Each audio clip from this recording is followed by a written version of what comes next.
everybody. We're back. We're back, and hopefully we are not choppy. So let us know if we're lagging, if we're choppy.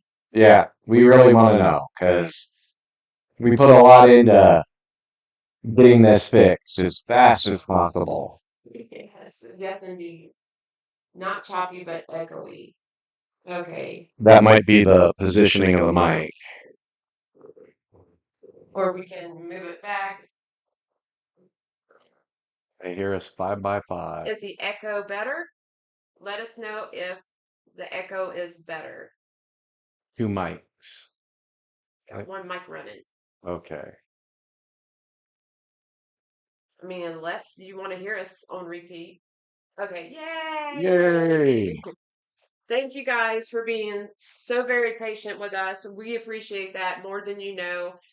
We were over here panicking. We were able to get the issue fixed.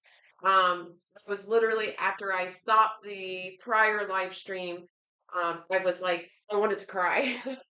But things go wrong. And now it's fixed. So here we are. Yep. So we're back. The volume is a bit low. Let's see. How is the volume now? Can you hear me? This is Marissa reporting live from Legion Still Lives. I'm using my radio voice.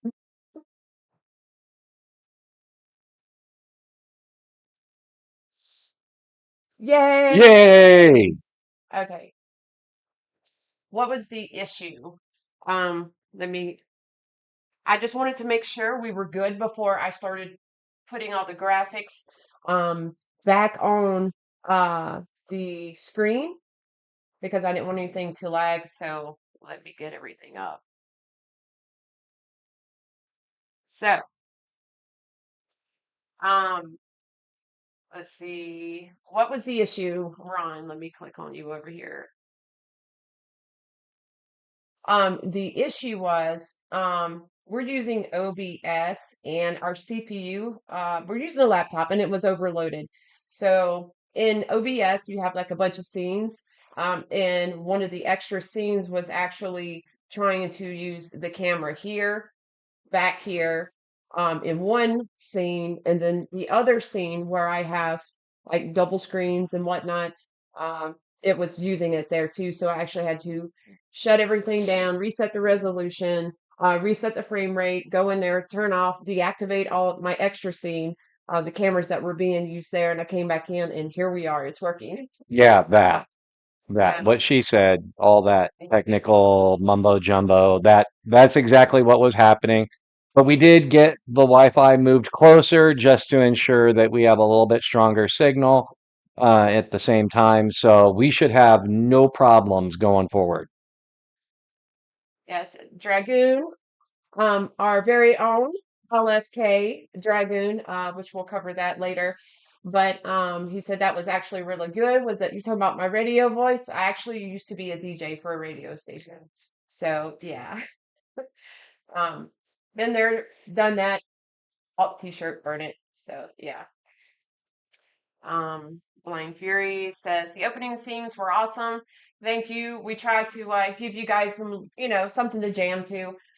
So some little tunes there to just get you ready, get you pumped up for the Legion Still Live. And of course, the last stream we attempted to do, you got entertainment in it. Yeah. So You got to see us like we were voguing and everything just because we kept freezing up. So I'm like, let's strike a pose.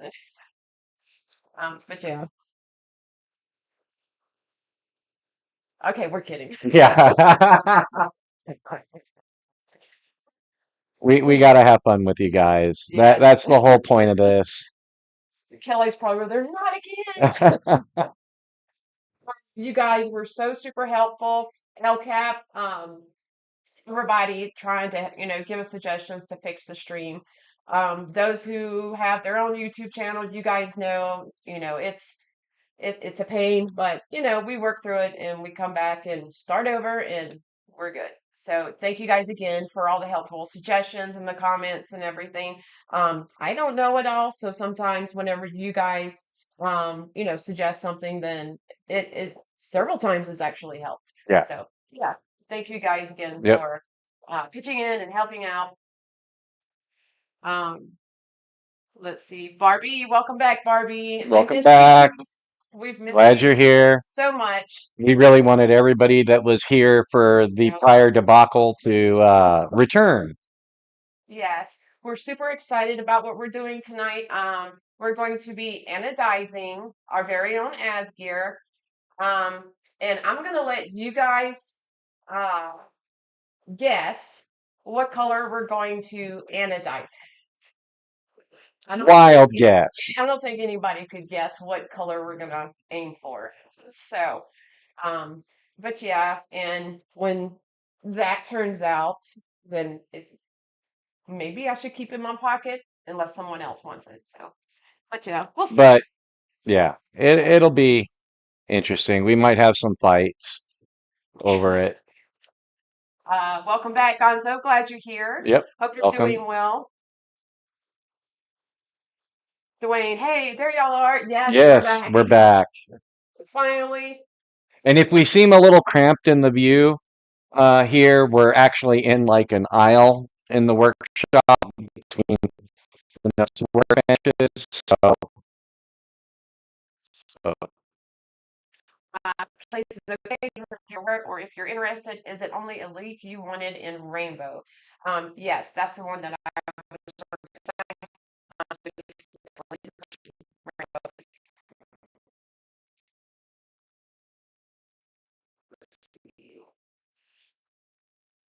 all right, let me go over here. I heard Charlie Brown's here just like you, oh, we're oh, that was just a small lag, hopefully. Audio.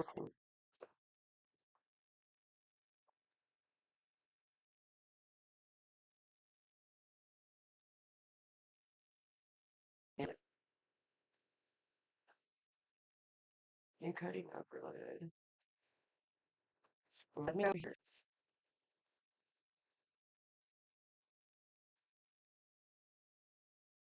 Wait, what is it now?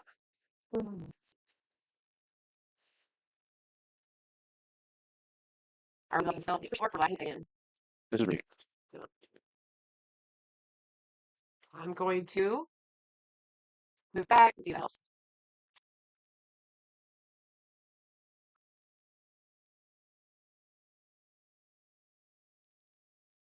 Mine said more. Looks like the stream plugin might be causing some bottleneck. Is there anything we can turn off to clean up the drain? It's we're going to stretch this, delete it. Come back. Okay, let's see if this is going to be any better. Are we? Look at I deleted that.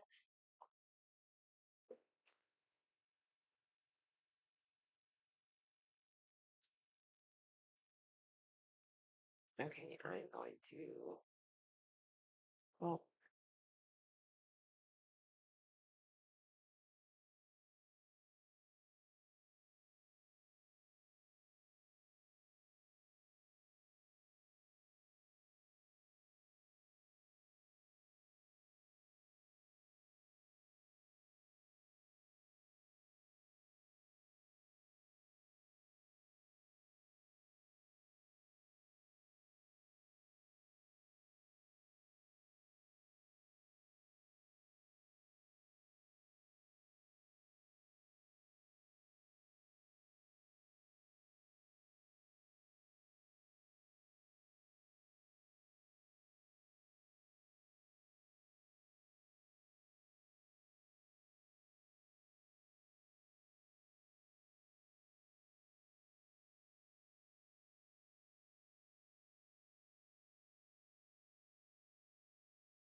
Like Kelly said, Tilda. Yeah. We're sorry.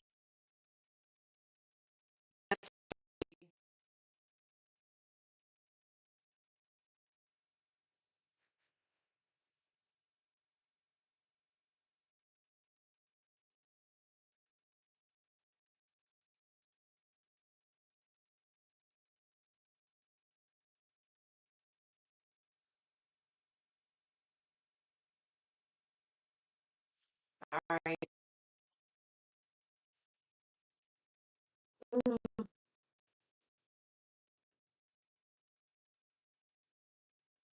There's literally nothing else that's overloading the CPU.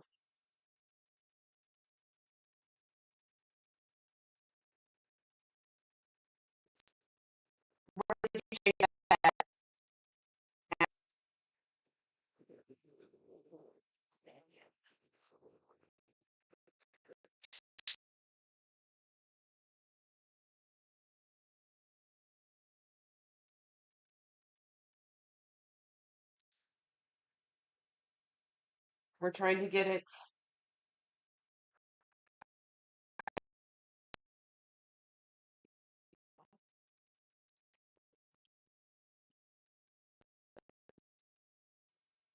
All right.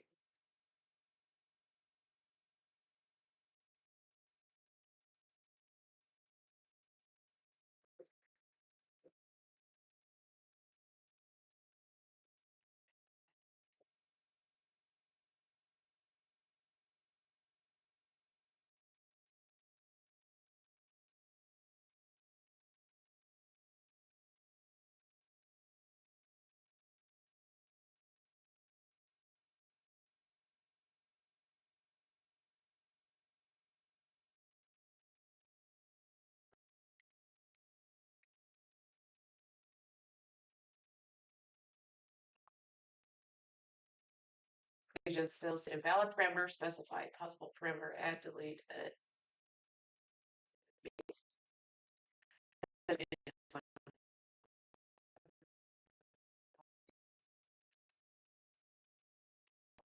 So,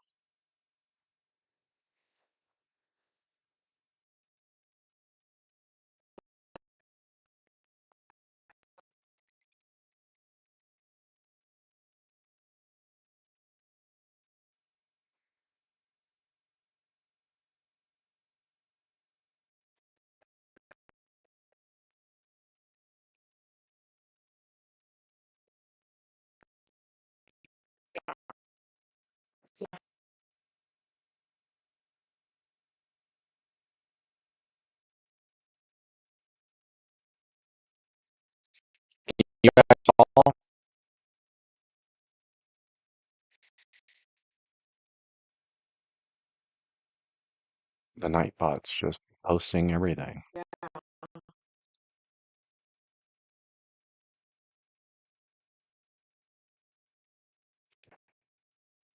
So,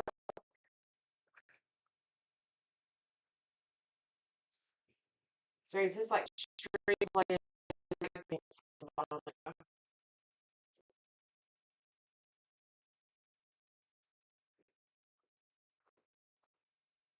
All right, so cell phone it is.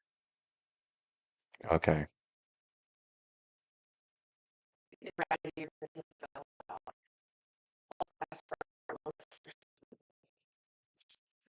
Yeah.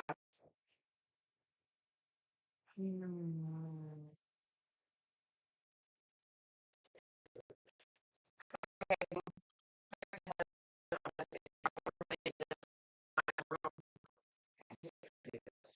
I will not be using OBS anymore.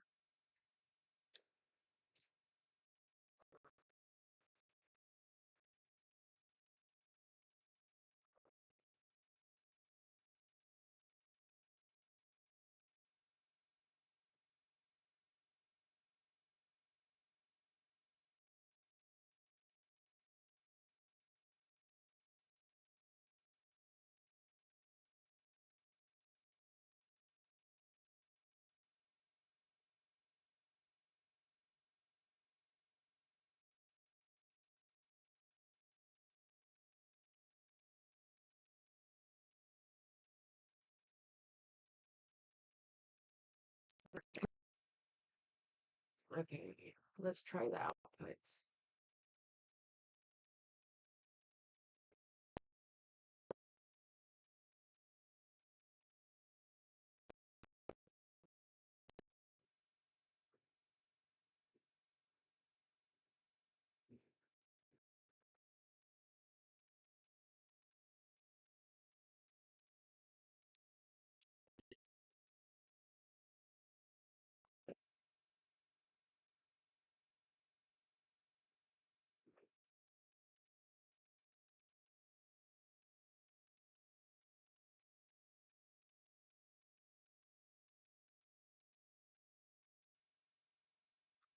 All right, is this any better?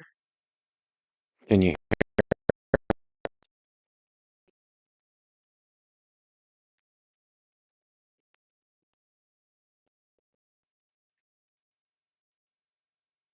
Let me do this really quick.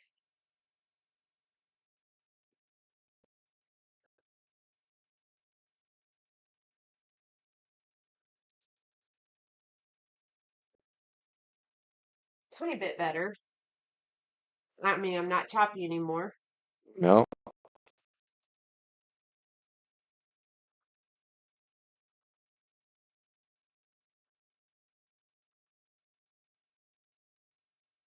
Okay. Light bulb is gone. All right.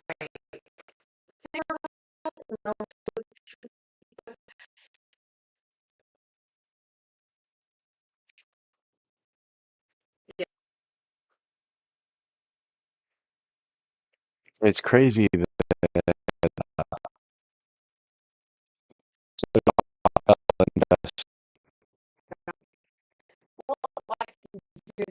It does eat a lot of resources. So right, we're not still about this.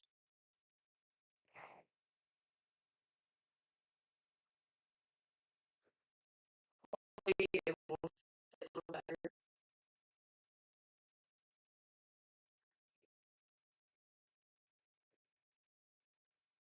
Fook technical difficulties. Oh, there, it was just fine there. Okay, it's like it's still a little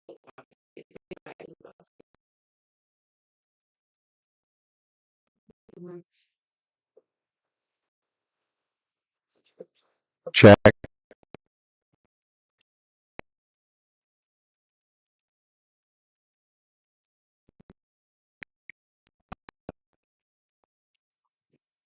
Let's see.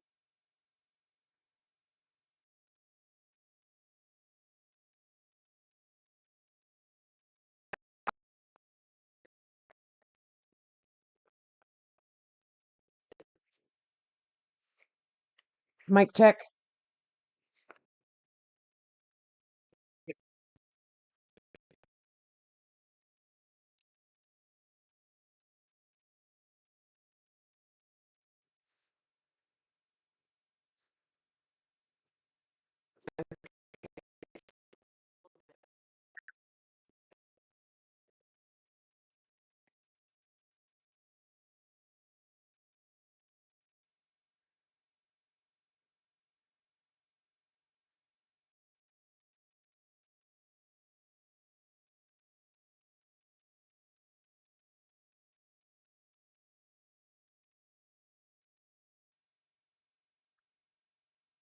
All right, let's see what this does.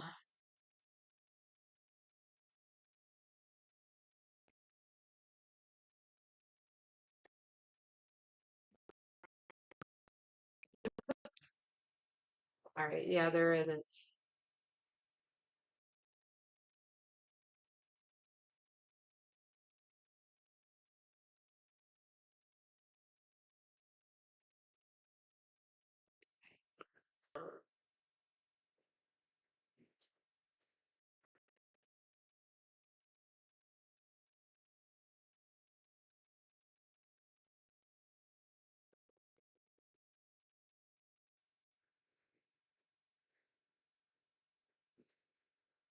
All right,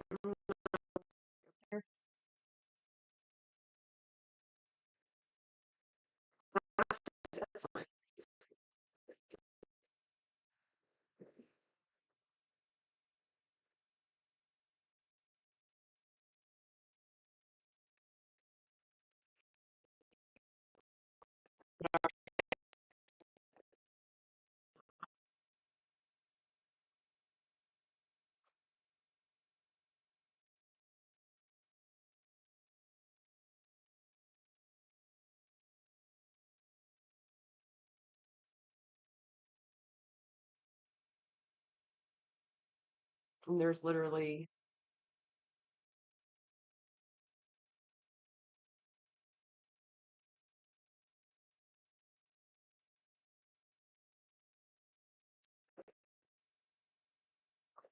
all right, let's see. Hopefully this works.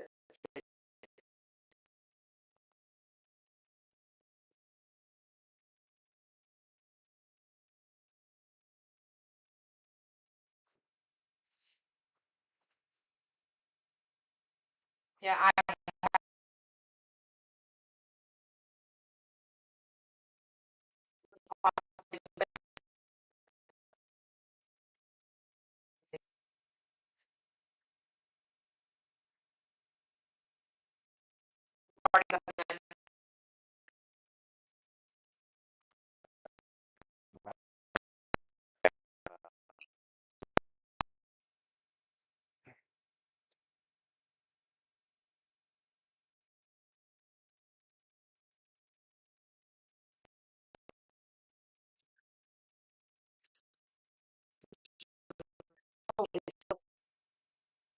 I wonder. Oh, We're way behind.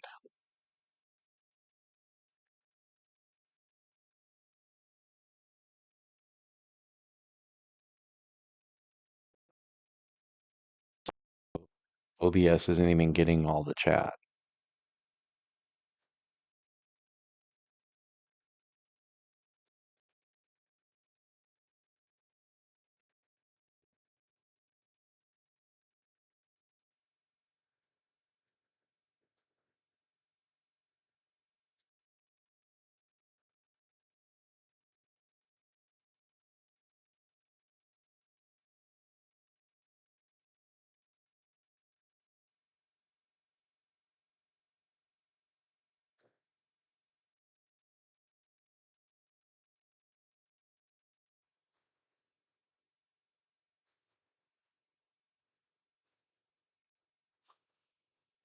all right. Are we back?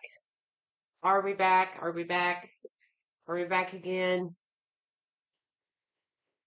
Can you hear me? Am I choppy? Do I look like I need to go to bed and get more sleep? Oh, okay. We are not lagging on our end. So, You can, yay, yay. you can hear us. Finally. Who dis? Who dis? Wrong number. I remember that, the wrong number. Who dis? Yeah. Let's see. All right. Hopefully, this is the end of our technical difficulties, but you never know. Food. That's about how I feel right now. I do. Yeah. I am running on very little sleep. I think I didn't get to bed until what, 9 this morning. I don't even remember anymore. But yeah, I'm about. I feel like I need to cast OBS out. That's what I need to do. Yep. So I can hear you now. OBS. You listen to that name, OBS. It's a bunch of BS. Yes. Oh, it's BS. Jim says, I hear you. 555. Awesome. Welcome back, Jim. EDC, what up, folks? Hope everyone is well. I just stopped by to leave a like and a comment. I got to work. I have work to finish, but I'll be back in hopefully. All right. Well, get your work done and hopefully we'll see you soon. If Yep. not, you can watch the replay. It'll be comedy in the beginning with all the Yes. technical difficulties, sadly. Yes. Says, oh yeah, okay. And he says, I take full credit for that. Dragoon says, read you loud and clear. So thank you to everyone again trying to Yes. give us suggestions to help us out. I literally went in and removed the majority of the plugins just so we could get through tonight. And then our downtime, I'll go through it all and figure out, what the issue is. So Kelly is like, yeah, here we go again. Oh, So, and honestly, if it does this again, I'm just going to call it a night and be like, you know what, I'm going to bed. yeah. We're gonna have to sort something out if this Yes. doesn't work.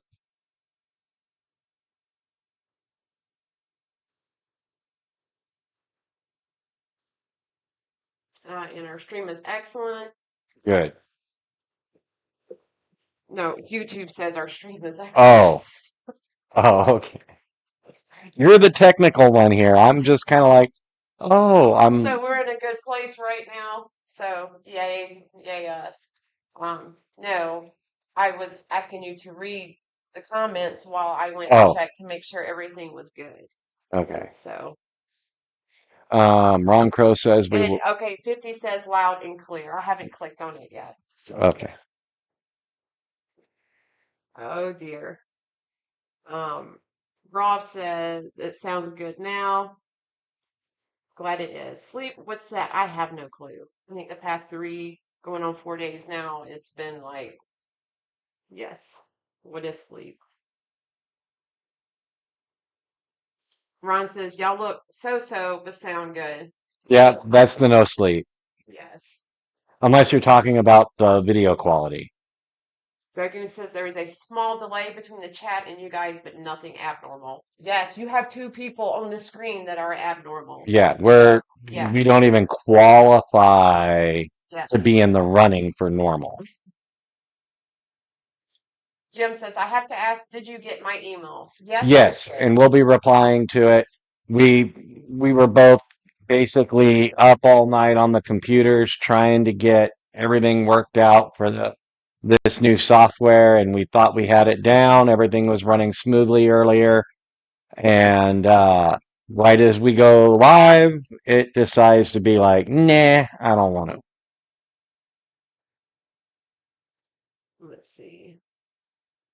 Ron says, video quality is awesome. Okay. We're so very happy for Yeah. that. And if anything fails again, we're going to blame Fook for it. Yep. So, yeah, He'll need to it'll be go. all his fault. He'll need to go back to his training to figure out how to cast out OBS. Barbie said, did you say cowbell? You know what? Right now, I really need some cowbell.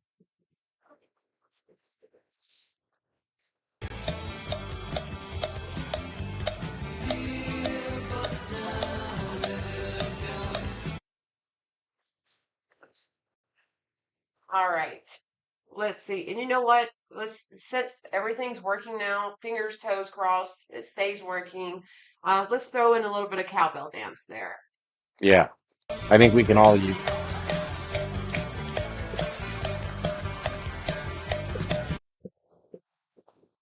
Oh, it. all right. So there you go, Barbie. There is some cowbell for you. Let's see. Up. Ron Crow gifted 5 Legion Steel Oh, memberships. Ron Crow, you were awesome. Let's see really quick who got this. We have Renee Ramon, Crispy Critter. We have Brian Kerr, Arizona EDC, and just Nate. Congratulations to you guys. congratulations, Make sure everybody everybody. tell Ron Crow thank you for the gifted memberships. Ron, so since you gifted 5, that means you're going to get some extra cowbell love. Yeah, So, I think he's got a fever. yes, I think that indeed. Guess what? I got a fever. And the only prescription is more cowbell.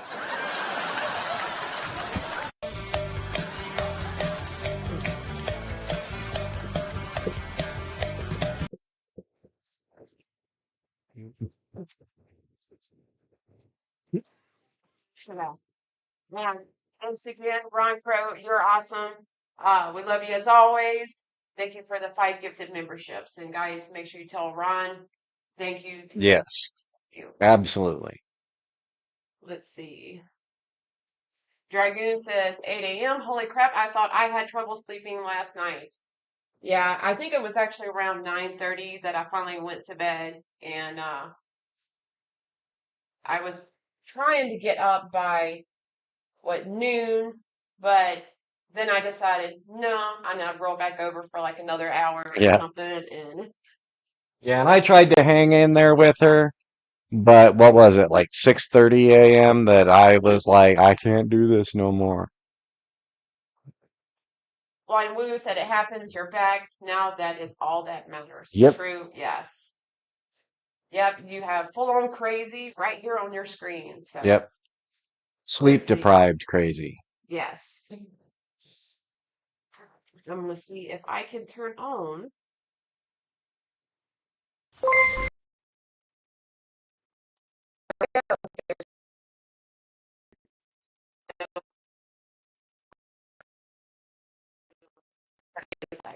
So we're not gonna have that.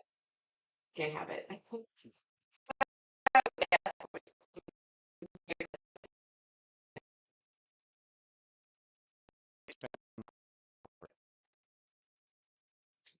So let's see.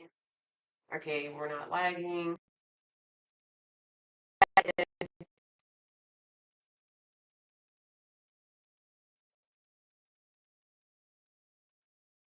I'm gonna do this.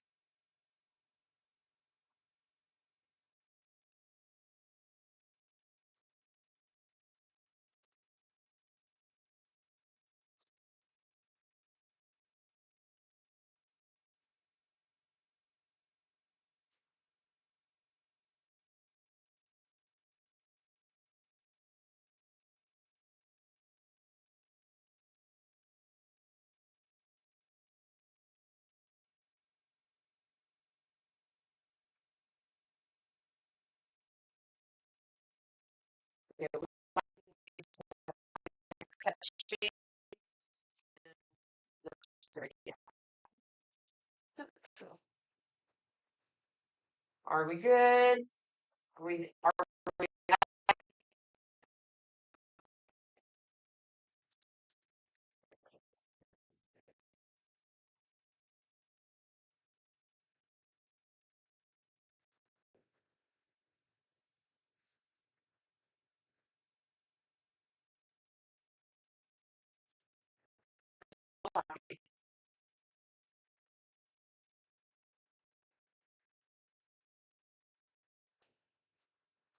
all right? Are we still choppy to you guys? And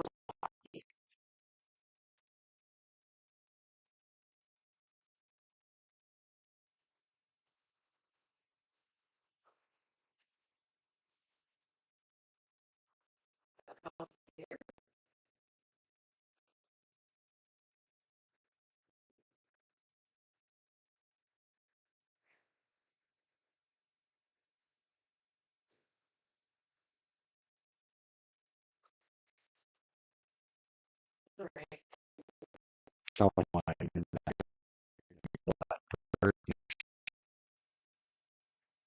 yeah.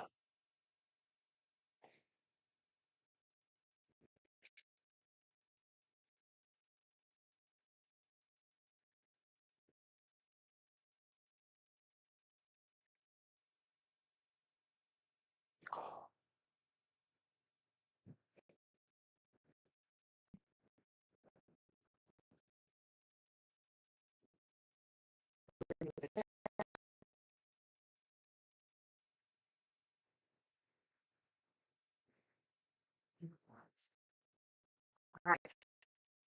We're starting.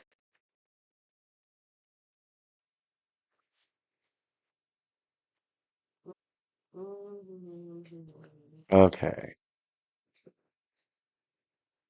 Okay. Are we choppy? Are we choppy?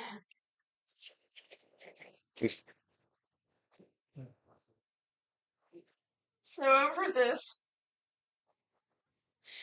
I am so over this. Okay.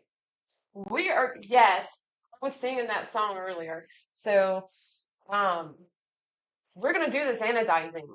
I mean, I don't care what it takes, but I'm not touching anything other than the cowbell, and we're good. Yeah. So Yes.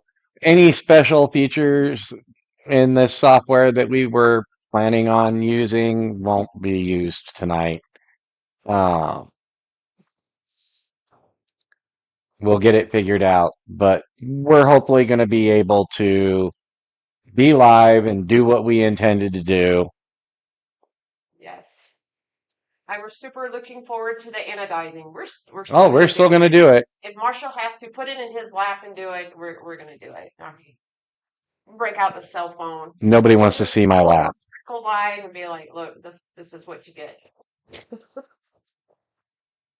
All right. So I know we're missing a lot of comments from the chat. Kelsey, welcome back. We're just gonna jet through these really quick. We can't put them on the screen because we restarted our OBS. So let's see. Choppy again. I got a circle spinning. Dragoon said, well, Dane was really looking forward to seeing the Anno tonight. We're going to see it. Yep. We're going to do it. Yep. Kelsey says, You can't stop the Legion. yeah. Kelsey says, hello, everyone.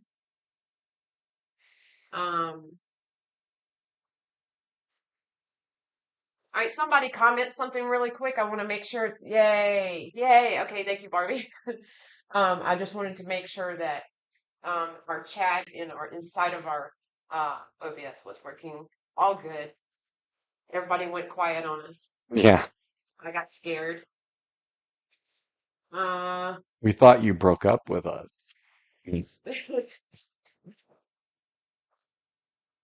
um, Kelly, either that or you're doing your best robot impersonations. That's Yeah. funny. I was trying. And then there's Spook. He was crying. All his little sad crying faces. Dragoon said, this breaks my heart. I was always breaking ours too. So, okay. We're basically caught up. I know we missed some when we were lagging. Jim said, I had to spend the day building a readout of melee bags to fend off the pirate invasion and brush up my version of Men in Herrick. That's good. At least you were staying busy, Jim. Yep. That's all that matters. Barbie said, yeah, let's do it. Venture 50, it's all good. All right. So I think we're actually reasonably caught up now. Well, I'm not caught up over here. I'm going to just refresh this. But at least we were able to play the cowbell and thank Ron for the 5 gifted memberships.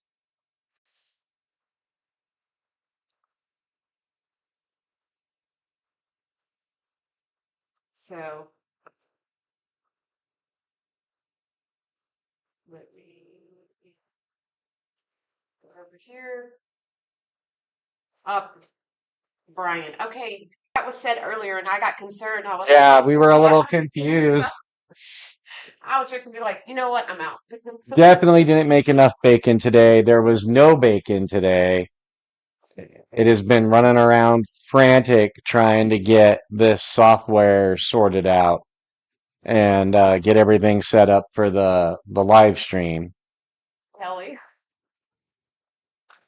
Yes, yes, it happens often. I'll be like, "Hey, what do you think about this?" And she's like, like with the hand, just hold on a minute, and then we never get to it. Yeah, eventually do. Maybe like a A couple week days later. later, a week. Claim days. It is what it is. Okay, so let's go over to the tabletop. It's right here behind us. You can't really see it. We've got the camera back here. Let's make sure that's going to be good. And you guys have waited enough for this anodizing, so we're just going to go ahead and jump right into it. Let me make sure the camera's good. Or even still there. Yes. Yes. Let's see. Yay, no lag. Yes. All right, I'm gonna get on All right. here. So I'm going to watch the comments while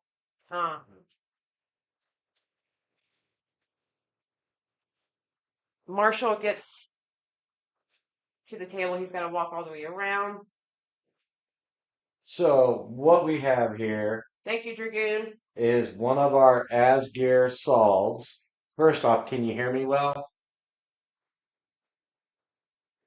Can you hear Marshall? If not, we can move the mic towards you over there. Swivel it.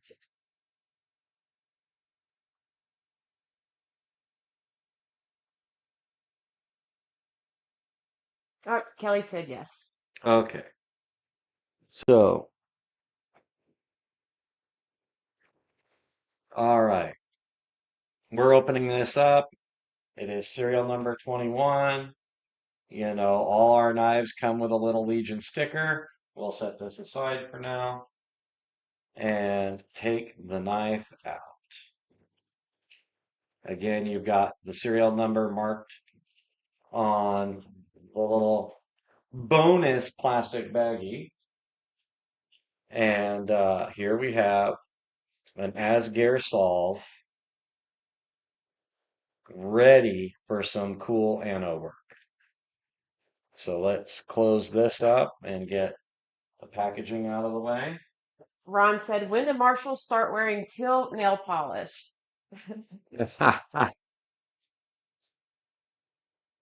All right. So our Asgeir solve and all nice and minty new right out of the box. Snappy action. And we're going to start taking this apart.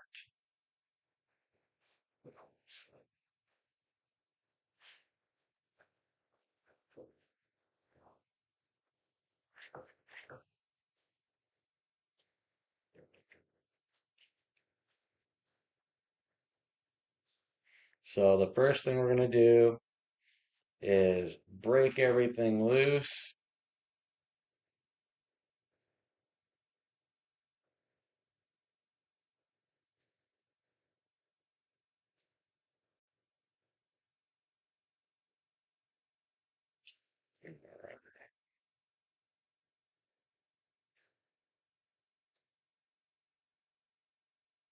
All right, and we're starting to get that there.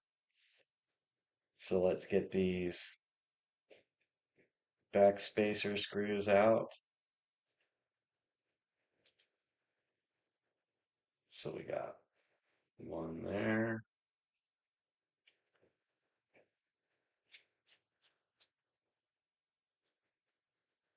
Another there.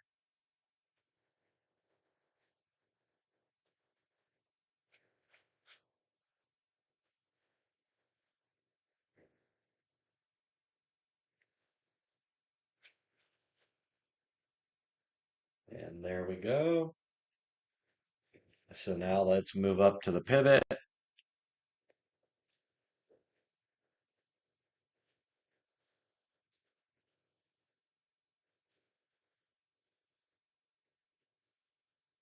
You want to be careful with these anodized screws. Make sure you get the tool lined right up beforehand if you don't want to scratch up the finish. And there we go.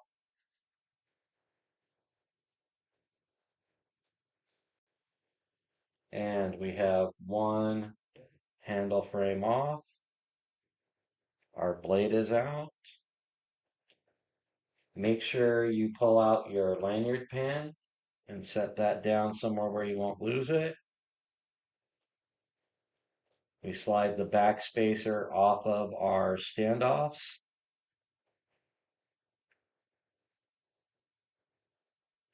And then you've got a second pin here to keep the back spacer in alignment. You'll want to separate that. Blonde Wu said that's a cool map. Oh, thank you very much. So now we're gonna take our bearings out. See if we can just kind of break them loose. So on the Asgeir, we have, like many other knives, your ceramic bearings in a Darrellin body, and then we have a washer that is machined to be a bearing race.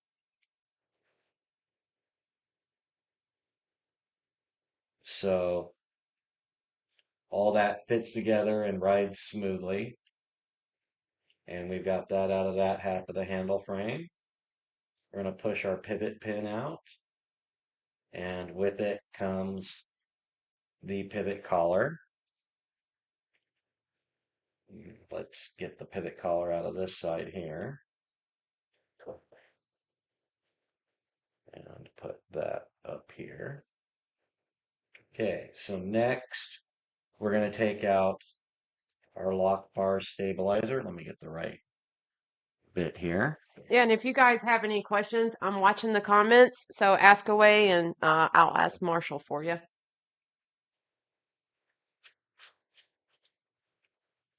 So this screw you want to keep separate from the other screws because this one is considerably shorter. You don't want to try and put that in somewhere where it doesn't belong. And then we come in and we lift out our hardened lock face with detent and lock bar stabilizer. This little part right here does a whole lot of the work. You've got your detent for your bias to the close.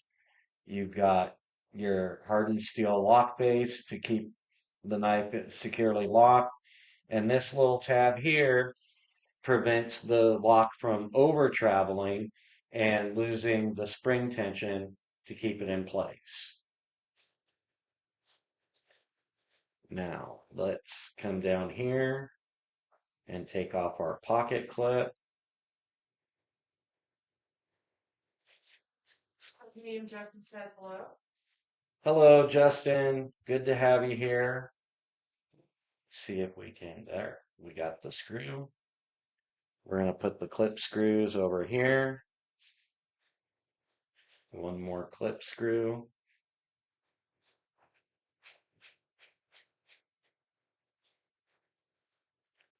All right. Put this screw over here. And now we have our pocket clip off. And now let's get this bearing and race out. So what's the importance of getting everything taken out before you anodize? So with anodizing, anodizing really only works on very specific metals, and the introduction of anything else into your anodizing bath can affect the color you get. It can cause things to not anodize. So you want to make sure that you're only introducing materials that can go into the anodizing bath. So here we have the 4 parts that we're going to anodize tonight: our pocket clip, back spacer, and both handle frames. So we're going to try this with the inlays in place. They shouldn't interfere. Carbon fiber typically doesn't interfere with the anodizing bath, but you never know. It could cause a problem. There's no rhyme or reason to it. They could cause a problem one time, not another time. It's one of those things that just is what it is. So now we're going to quickly clean these up and get any oils off of them. So I'm going to take a rag here.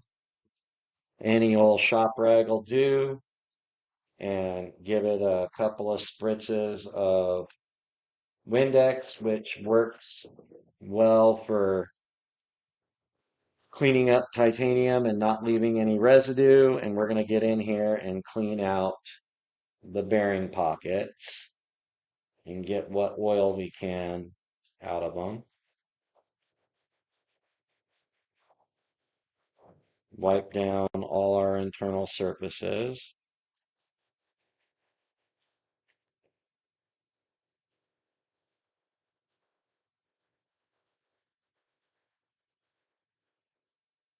Wipe down our external surfaces.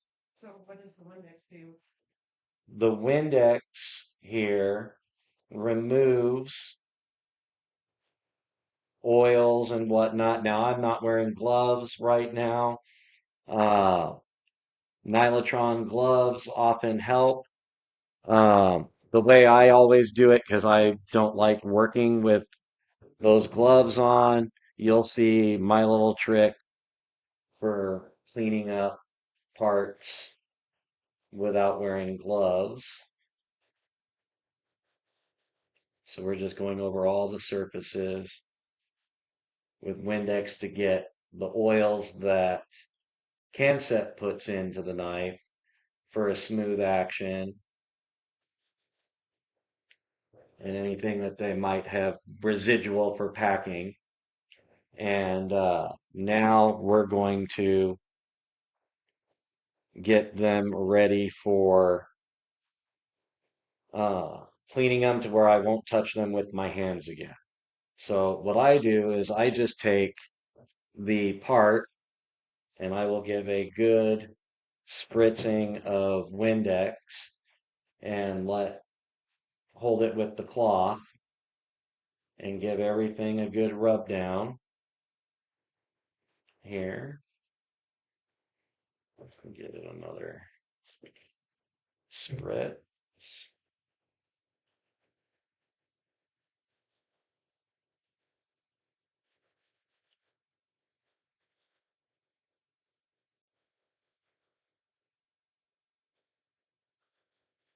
All right, and then once I have that clean, I set it down, grab the next part,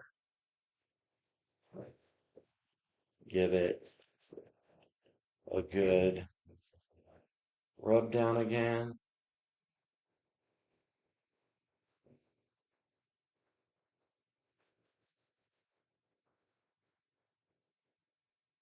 Some people use fabric cloths for this, some will use paper towels.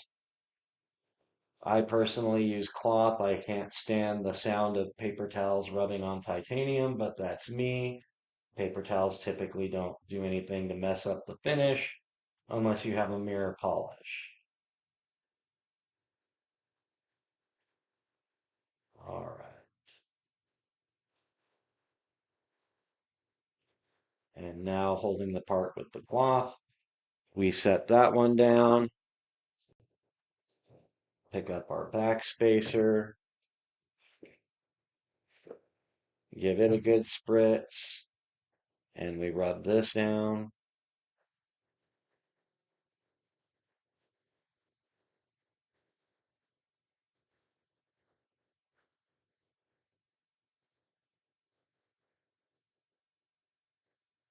Get all the finger oils off of it. There we go. And place that aside. And now we clean up our pocket clip. And again, we're just rubbing everything down, getting finger oils off. Matt Yako said, I must now hear the sound of paper towel on titanium. And Kelly said, it rubs the lotion. Yes. Later on in this video, we'll be putting Marissa in a pit and then sending down an auto trader to her. Thanks. If I get to see that, that's all I care about. Yep. All right. So now we have those titanium parts prepped, and we're going to set the blade off to the side here. Move our larger hardware parts off to the side, out of the way. Put our bearings up here. I'm going to leave all the little parts on the mat. And so now, let me move my driver set. We're going to use a product that I recommend. You don't need to use it, but this product does give you more uh, more contrast and cleaner anodizing. It makes the colors pop more vibrant. So the first thing to understand about anodizing is when you see the color on a part like the blue here, the anodizing itself is actually perfectly transparent. What you're seeing is the oxide that anodizing is, the titanium oxide, is textured. And when you do electrochemical anodizing, or what some people call electroanodizing, you're creating a very specific frequency of texture on the part. And the color you see is the light reflecting off the part and the color of the light spectrum that is reflecting off of it. So every voltage that you set it at, each voltage creates a different unique texture that reflects that color of light from the light spectrum. And that's why you only get so many different colors.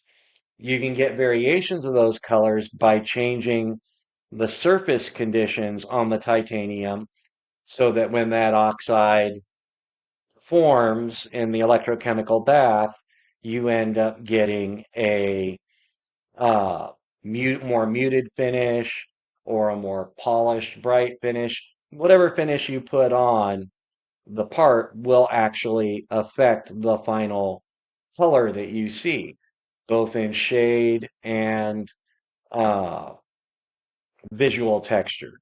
So those are always things to keep in mind with doing this is that that oxide level will uh, react differently to different voltages and different surface textures. So we're going to slide this up. We're actually going to take it quickly out of frame. And Kelly White said about throwing me in the pit. She said, got the little dogger to come down to help save her. And Dragoon said, as long as you're singing, Marshall, I got 5 on it. all right. So, Okay. So this is my little tank of what a product called multi-etch. And this here is a very aggressive acid, and I just broke my container latch. We'll have to fix that after the video and get the lid off here. You want to be very careful with this stuff. It is acid. Grab a little titanium hook here real quick, and then we're going to pick up a part. So we're going to start with the clip.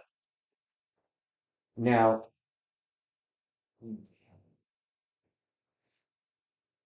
what this acid does is it removes titanium oxide. So you can actually remove uh, anodizing with this, and it removes it slowly. You'll want to flip it around. You can see the part starting to turn gray again, and that color is gone. Now we take it out and set it aside. We'll have to clean that part again.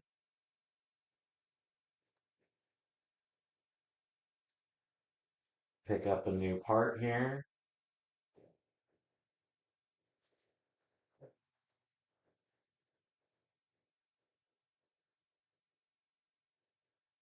And let this etch.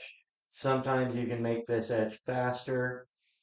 You have two choices. You can either do it super concentrated, or you can uh, also you can see it coming right off, too. yep. You can do it super concentrated or you can heat it. I prefer to do it super concentrated. All right, so now we remove the uh, anodizing from those parts. So I'm going to put my lid back on here and move this to the side. That's all we're going to use the acid for right now. Wipe off my work surface here.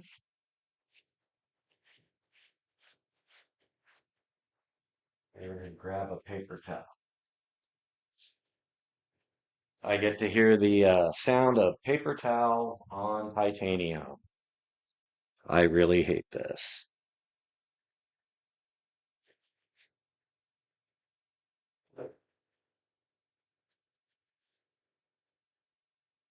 I don't know if the mic is picking this sound up or not, but for me, this is like fingernails on a chalkboard. But you can see all the blue is gone. We just have that bead blasted finish. And we're going to do something special with this knife on this video. There won't be a bead blasted finish here in a few minutes. Said I prep my steel with sandpaper and micron paper. Yep, you can do that. That's changing the finish. You don't always have to change the finish. It all comes down to what you want, but on the pocket clip and the back spacer, we are going to change the finish. On our handle frames, we're going to keep the manufactured finish that's there. He said I need some multi-tech added. Multi-etch? Multi-etch. Read it wrong.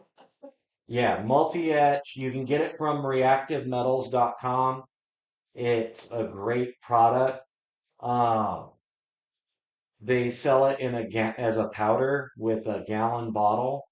And do not put it in glass. You want to make sure that you only put it in plastic containers. Things start getting really weird and it starts dissolving glass if you put it in glass. So you're still not touching it with your hands. Yeah. So now we're going to pick up the clip. Windex will neutralize the acid in multi-etch. So you want to be kind of generous when you're cleaning after coming out of the acid bath.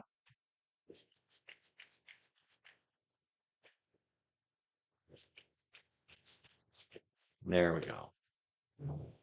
And clean this up good. On something like a clip where you got a lot of three-dimensional features going, you want to use a healthy amount and really rub it down good. This would be a time for Fook to chime in about rubs.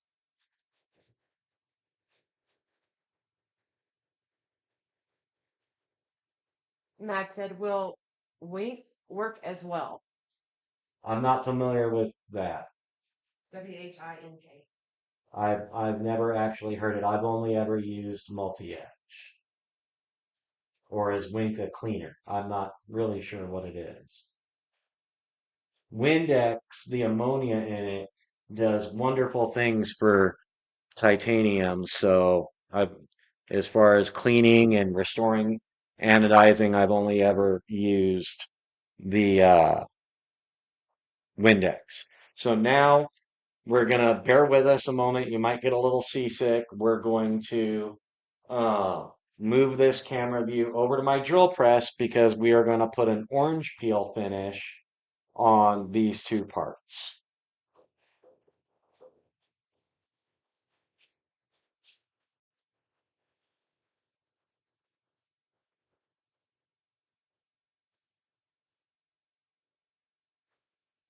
All right.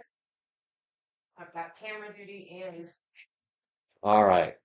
So now I'm going to be holding this with my hands again. Oh, hold up. That's shut up off center. We're going to use a wire brush to put the orange peel on. And let me get this Center nicely.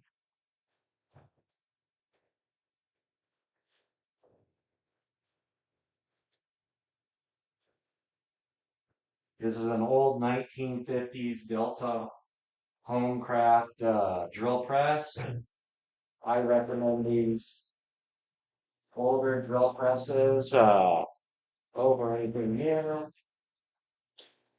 However, right now with all the camera gear around me, this is not wanting to center up in the chuck. That always works.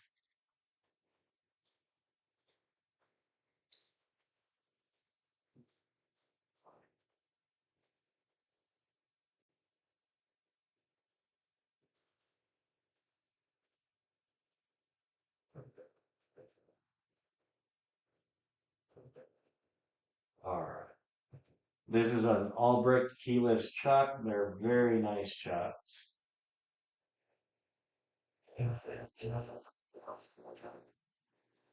Oh, okay. Yeah, I just use the multi-edge. It's designed and formulated specifically for working with reactive metals like titanium and niobium. Okay, so now for removing this, we've got our wire brush going. It's a steel wire brush with brass plating on it. And what you're going to start doing is just running that wire brush over there. The carbide structure of the titanium will actually break down a little bit, and it gives you this soft textured orange peel type finish. You can already see it starting to form on there.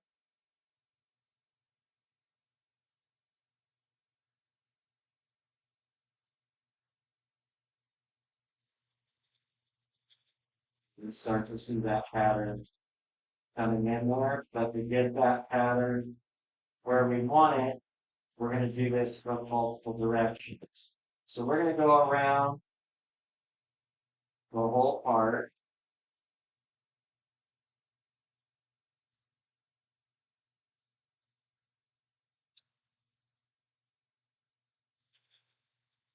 Getting that texture more in there.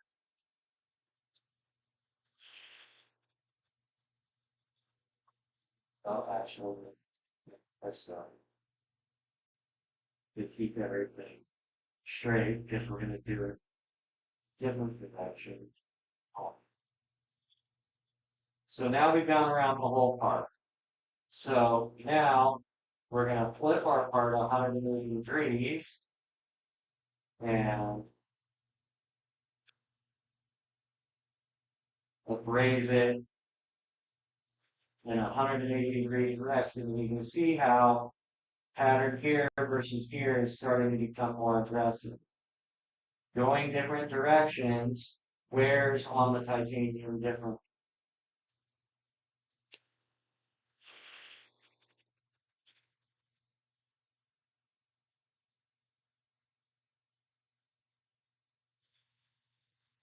So now we've gone down that whole base, that direction. And when I come through and abrase this base, and you can see that texture growing across the part.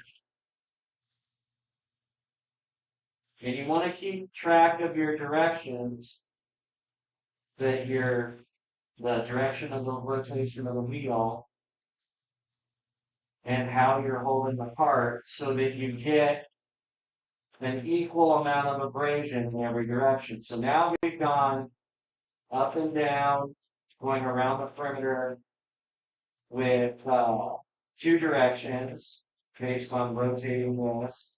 Now we're going to hold it sideways and abrase in another direction. And look at that pattern pulling out there. What this is going to do is when we anodize it, for one, we're removing the bead blast. Two, we're brightening the metal, and 3, we're applying the orange peel texture. Now, as you get to the ends of the part, this is where you have to be very careful, because this point here is going to want to grab in the wire brush as I rotate to it.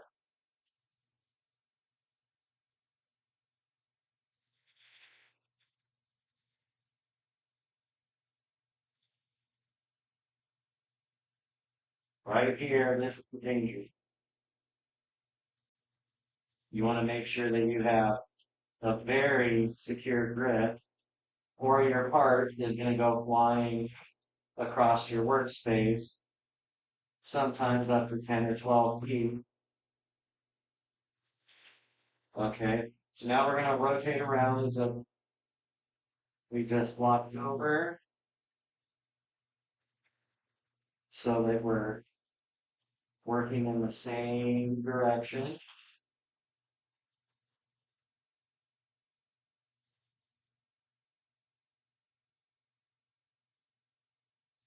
And I apologize if this is taking a few minutes. There's no editing magic here. This is all live. So you're actually getting to see how long it takes to do this process. All right. So now we're going to go the opposite direction and start working our way around the part again. And you can really see how that orange peel pattern is really starting to fill in on the material. Doing this does generate a little bit of heat on the part, not a whole lot. And with this drill press running, I'm hoping you all can hear me. Well, almost lost it there. And this is the part you gotta be ready for. Alright, now we're making our final pass on the back side.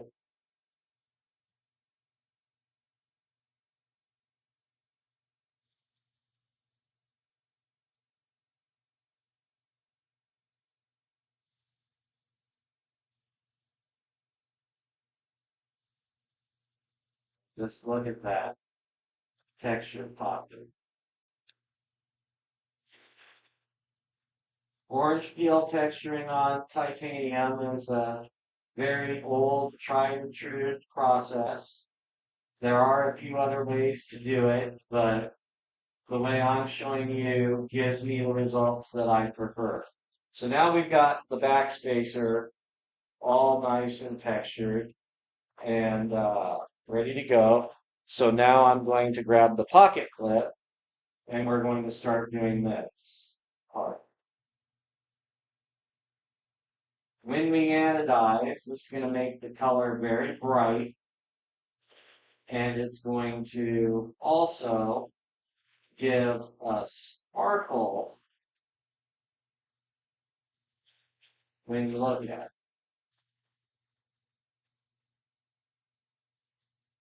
Pocket clips you really want to be careful with, because you can get your fingers into the wire reel.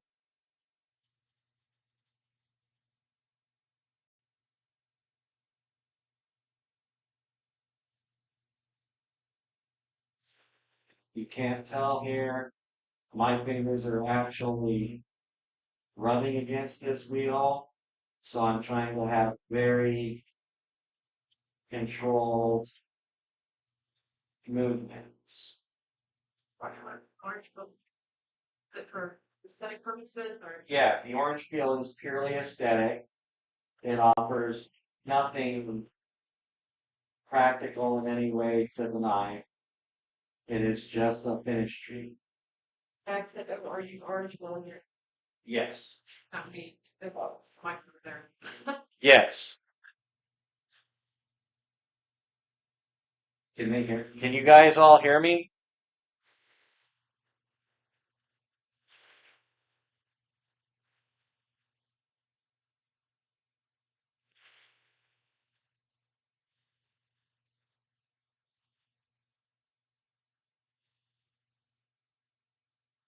Yep.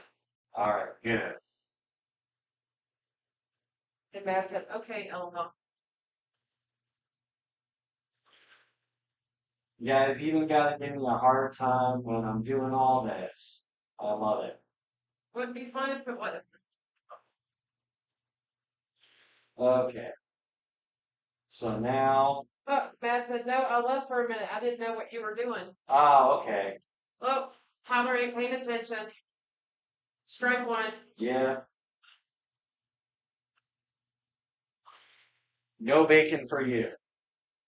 Oh, that's harsh.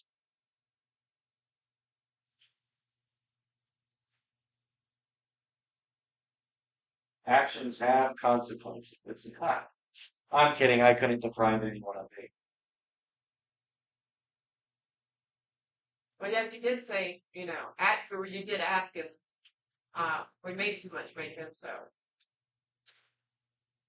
I think we need to have a Legion Steel live video about brainwashing and mind manipulation and remove that from Marissa's memory.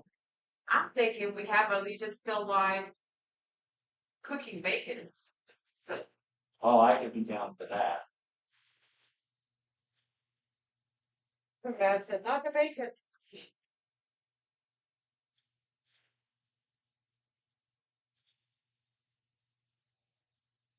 So now we're going to do this outer face vertically.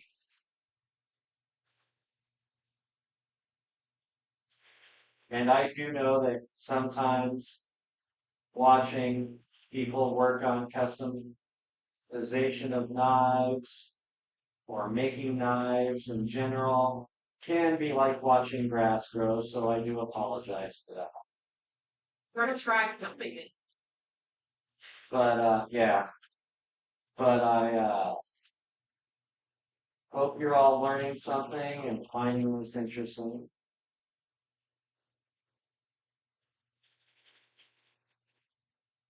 I know there's probably a few people in the chat that already know a lot about this. If Jim's still here, I'm sure he knows all about this. Okay, so now we go our last direction on this face. We're almost done with the drill press, which will make Marissa happy so she doesn't have to sit here and hold the camera at the right angle anymore.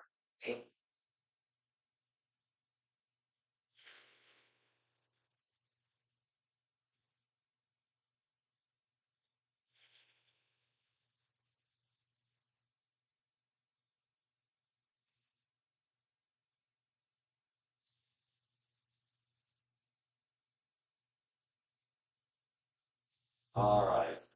Matt asked, is the drill press variable speed? Now this drill press, it is variable speed, but it's using uh step a belt step pulley. So we want, I want to keep it at a medium speed. I used to do this at really high speeds, but I ended up sending my parts flying across the shop, and then you end up losing an hour or so while you go hunt down the part. So I slowed it down to save time, if that makes sense. But you can if you want to. You can, I wouldn't recommend it. But when he Slow is fast, and fast is slow.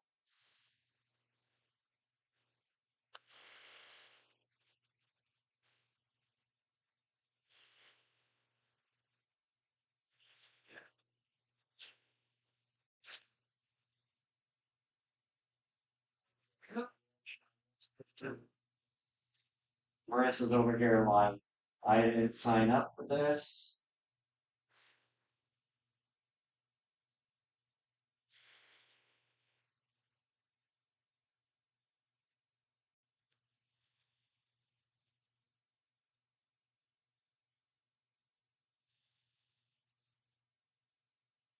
And this does take a little bit of time. I can do it really quickly when I'm not working around cameras. Um, and I can get just the right angle to hold everything to where you guys can see. All right, so now we come in and do our last two directions. Matt said, it makes perfect sense. I'm in the process of getting equipment, so I like to find things out about the whole process. So, Matt, with this process, you really don't need a drill press. You just need something that you can run slow, a motor that will turn your wire brush. I like using the drill press versus like the traditional grinder set, bench grinder, because I can adjust the belts and dial in the speed into an area where I'm not worried about the wire brush ripping all the skin off my. Hey, Meredith, welcome.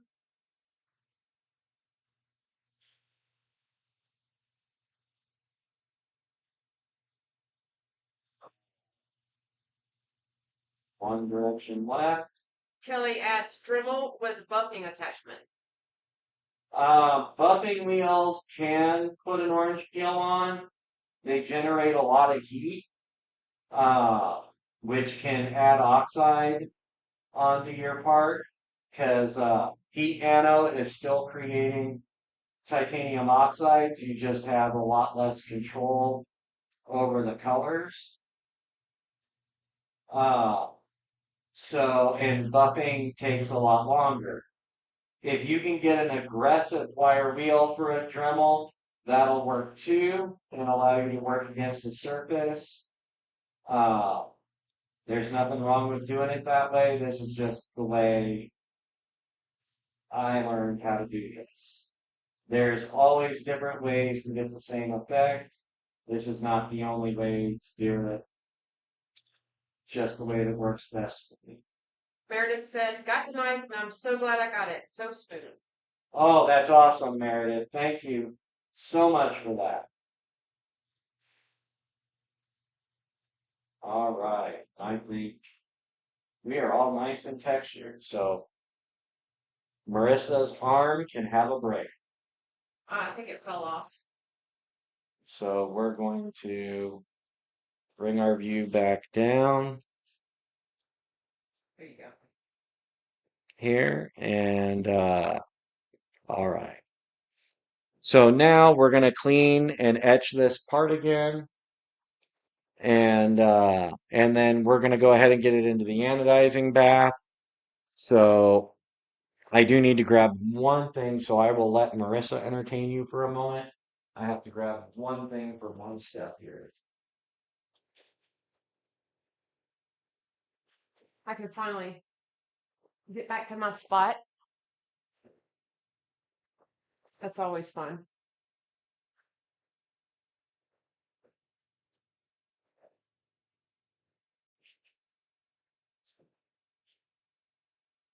I'm actually excited to see the end process, the end result, rather. I want to mean the process, yes, but I'm excited to see the end result of it. And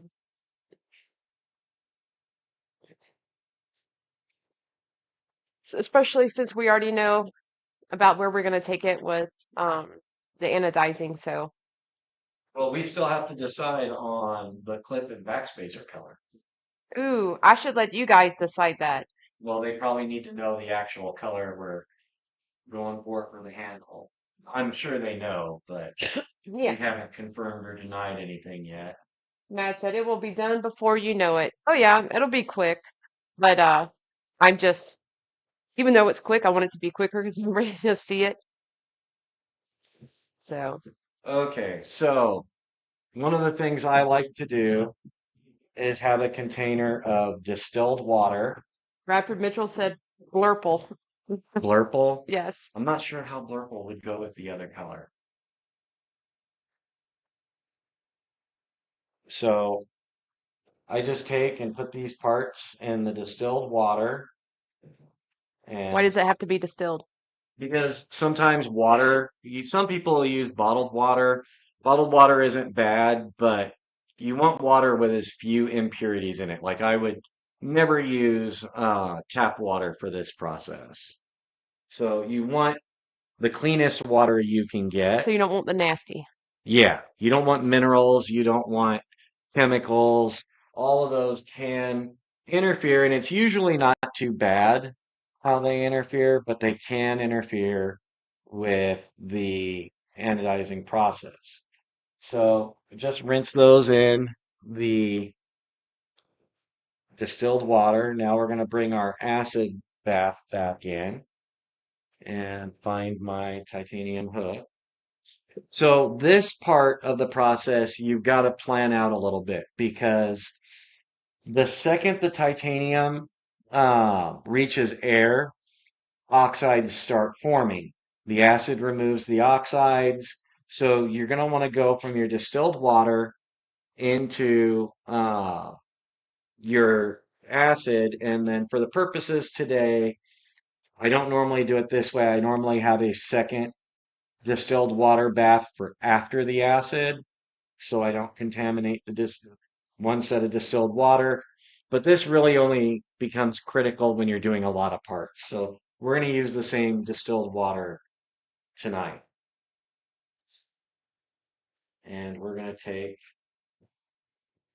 our clip out and back into the acid.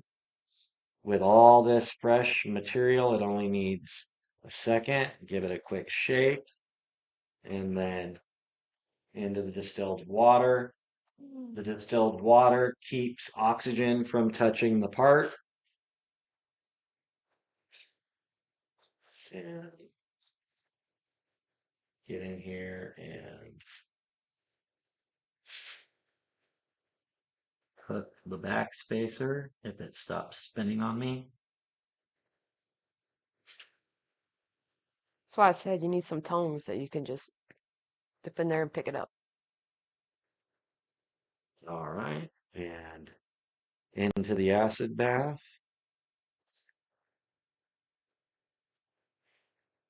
And I really cannot say enough good things about multi-etch. It is just a phenomenal product. Do know that it is not cheap. You're going to spend almost $100 for a gallon of it once you uh, get it to your house after the hazmat shipping that's involved. And that's going to make a batch of multi-etch that is either half gallon if you don't intend to use heat or a full gallon if you do. And you're going to have to replace that most likely once a year because the acid does not maintain acidity forever. Matt said victory etch is what I found here. Oh, okay. I haven't heard of that one. So now we've got our parts sitting in the distilled water, and we're going to leave those there for a moment or two, and we're going to put together our electrolyte bath next. So here, we're going to bring into frame. You want to use, I like to use glass. With the electrolyte bath, you can use glass, you can use plastic, a lot of different containers. It doesn't really matter. You just need to hold the electrolyte. It doesn't etch anything. Uh, you're good. It's a relatively safe mixture. Uh, I use a pan or a dish like this because I want to be able to lay parts in shallow and have the length and width. Some people use deeper containers. and just let it hang in there. I like to really be able to see my color. The next thing you need is a piece of stainless steel. And this stainless steel, I had it earlier. I can't remember for the life of me right now if this is the anode or the cathode, but this is part of your introduction of electrical current to create your cycle in the liquid. Next, you need a piece of plastic mesh that you put over it so you can set your parts on this and you never touch the piece of stainless because that can spark, it can short out your power supply, it can leave blemishes on your titanium anodizing, just bad things can happen. So we always want that layer of plastic there to be able to uh, protect arcing between your part and the stainless foil. This is very thick stainless foil. It is, you know, probably about 1.5 thousandths thick, fairly rigid. You can bend it into shapes. So now we're going to add some distilled water into this pan.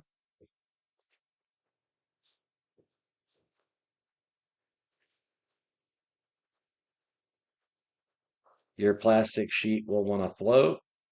That's okay. When you put your part in on the plastic sheet, it'll sink. I fill it up in this type of dish to about a 1/2 inch from the top. Set our water aside. The next thing you need is TSP, trisodium phosphate. You can get it at any Lowe's or Home Depot. This is the material the product you're going to use to create your electrolyte. I start with a spoonful and scatter it in there. Kind of stir it around. Try not to slosh all over the place like I just did.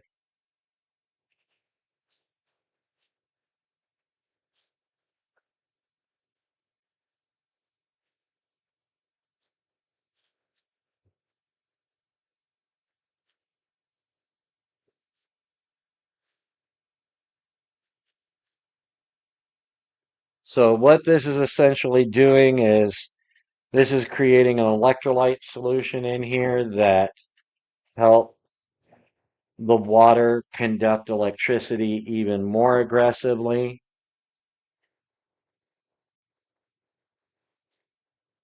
It all eventually dissolves. It doesn't need to all be dissolved when before you start anodizing.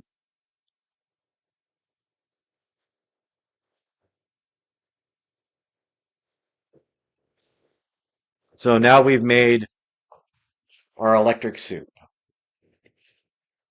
Next thing you're going to do is you're going to connect your negative alligator clip for your power supply to the stainless steel. You're going to take your positive alligator clip. Move that along this way some because you can't see the clip. uh,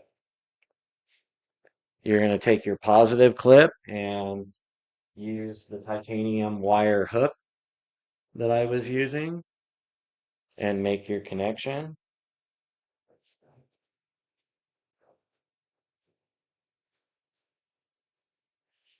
And then I'm going to move the camera again here for a second.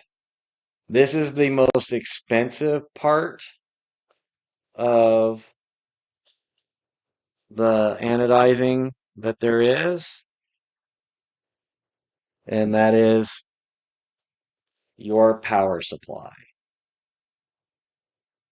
And for anodizing, it's a pretty simple setup. I'm going to turn it all the way down to 0 volts here. You have your volts reading on the top, your amps on the bottom. It doesn't take a lot of amp to anodize. What are we leaving it to? 92?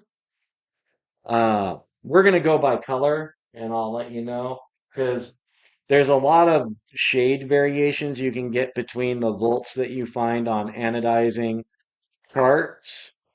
And since we're all going to get to see live and in person the way the color uh, forms, we can stop where we want. And then I can tell you exactly what voltage this is. Now, one thing to understand is, like I said earlier, your surface finish, whether you use a multi-etch type product, and your those are going to affect the final outcome of anodizing. We're also going to have variations from power supply to power supply. Different power supplies will yield slightly different results. Another thing to consider is that with anodizing, the uh, the type of titanium can also affect the colors that you get. So, like commercially pure titanium, beta titanium, 6,4 titanium, many of the other alloys at the same exact voltage in the same exact bath with the same exact surface treatments will give you slightly different colors. And sometimes you can achieve a color on one grade of titanium and not achieve that color at all at any voltage on another grade of titanium. So now we're going to take and fish out our pocket clip, which is off camera right now. I'm sorry, I just don't have enough room under the camera to get every little step on camera. We're going to keep it in this distilled water for as long as we can, and then get it into the electrolyte bath.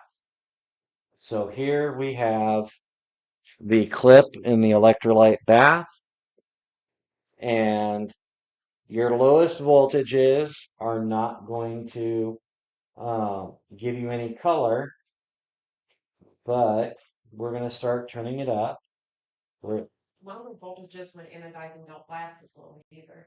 Right, you're anything under about 45 volts is going to, which is some of your golds, all of your traditional blues, your light sky blue and blue, your blurple, purple, bronze, those colors are, and your straw colors are going to fade uh, from wear faster because your oxide layer is thinner. Then anything over 45, 50 is going to hold up longer as a more durable oxide. So we're at 5 volts now. We shouldn't see any color till about 12 or 13 volts. We're at 8. And we're starting You can start to see it turn. starting to get a little bit of a straw color. You just need light contact here. We're at 10 volts and we're getting into the bronzes.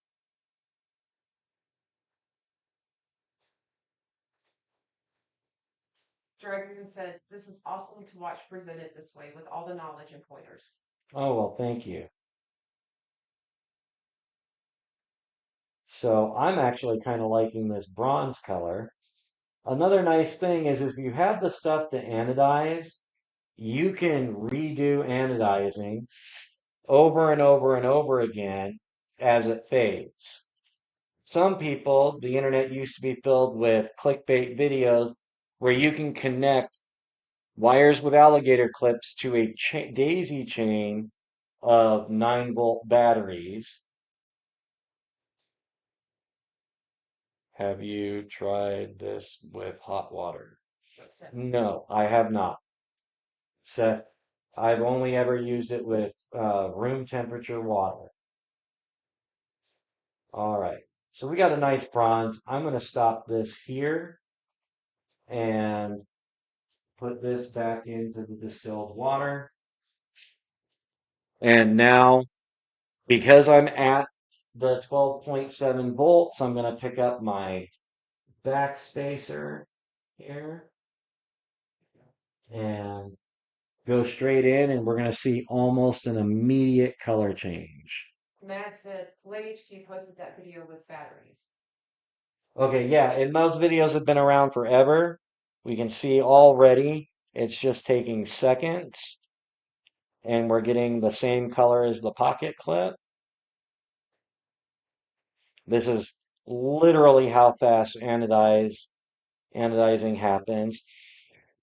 Now, the clear oxide that forms that the acid takes off, and the reason we wanted to keep it submerged in the distilled water, once you put it in this bath, you don't have to worry about that oxide development anymore. You seal in your lowest voltage color, and now we can let it hit air.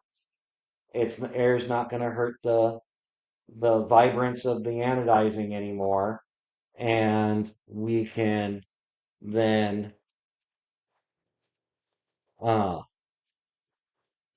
not worry about that. We won't need to put those parts back into the acid for any reason, and we can That's a pretty color just the way it is. yep, and we can have nice finish on the parts. All is good. Those parts are essentially done. So now I'm going to move my electrolyte bath out of frame, and I need a paper towel to pick up this water. So we're gonna clean up this moisture here.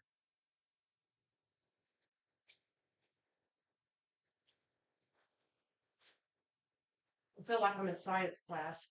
This is a very sciencey part of knife making.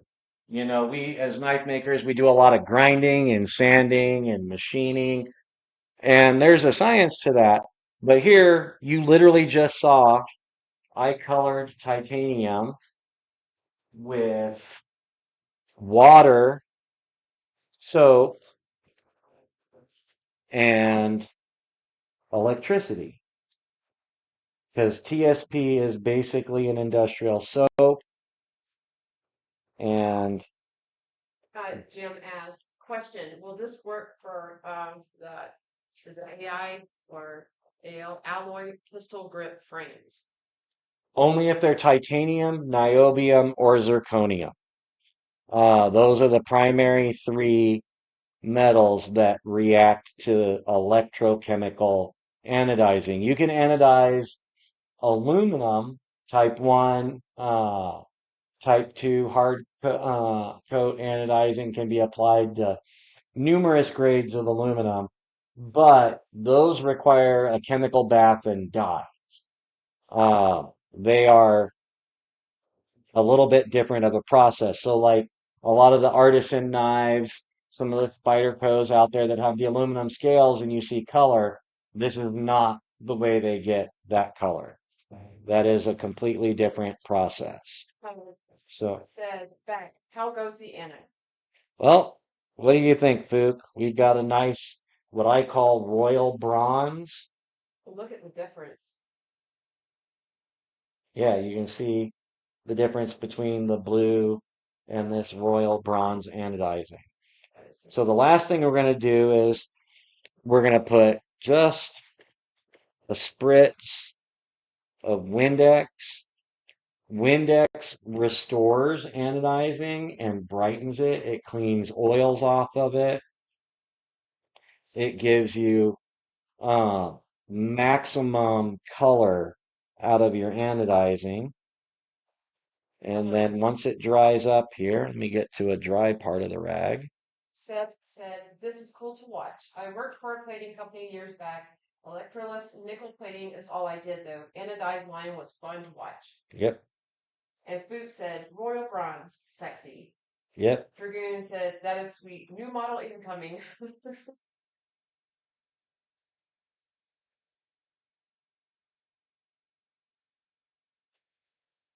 So what All are we right. doing now?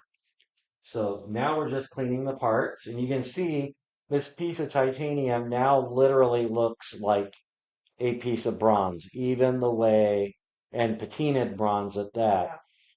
even the way the light reflects off of it gives you that effect. That's gorgeous. That color there, just the way it is. Yep. So even if you decided, said looks sweet. So even if you decided to leave it at that, then I mean, even if Yeah. you did the whole, all the titanium, the on the knife like that, that would look awesome. Yes. It really, really would. I would take it.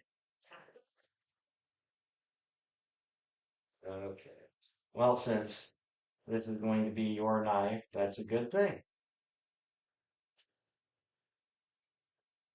I think that color there would actually look good against the teal. Yeah, I think so too. Okay. So now we're going to pull out our back spacer and clean that up. And again, with the cleanup, we're just drying it off to unveil the color. You can see some golds in this shade of bronze. You can see some violet colors in there, your straw colors.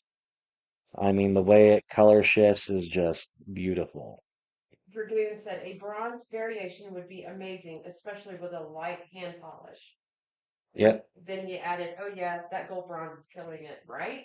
yep. That is gorgeous.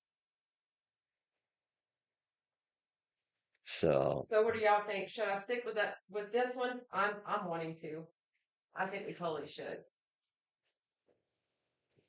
yeah, I think this color is going to pop the nicest against the teal scales.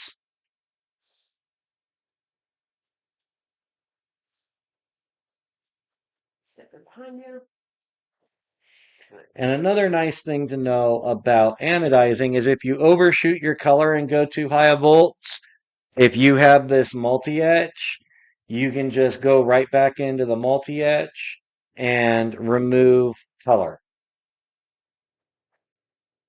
So there we go. There's those two parts. Since that's sitting against the black, I'm gonna find something because it's just like not. Can y'all see that? I mean, I see it on the camera. Dragoon said, when a good thing presents itself, you let it come to fruition. Yep. All right, so we're going to stick with these in the color they're at. And now we're going to start prepping the handle frames to go in, and we're going to work our way up to teal. It might not seem like it, but we're actually nearing the end of the anodizing process here. So we bring our acid bath back in, the multi-etch. Now, with your handle frames, you're going to want to be very careful, especially with an inlay in them. This this whole process here, you can actually change the fit up if you take too long of parts, if you take too long in the acid. So we want to be quick enough to just get it fizzing and then remove the part and get it into the acid, or I mean, get it into the distilled water before any new oxides are created. Real quick here, I just want to do another quick cleaning and remove some oils from the frames. They got bumped by my hands a few times. So we want to make sure that I didn't get any skin oil back on it.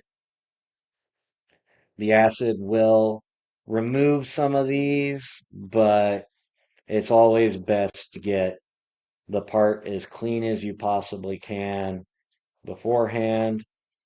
And then we're going to set that down there and let it dry up a little bit, give the time for the Windex to evaporate off of it.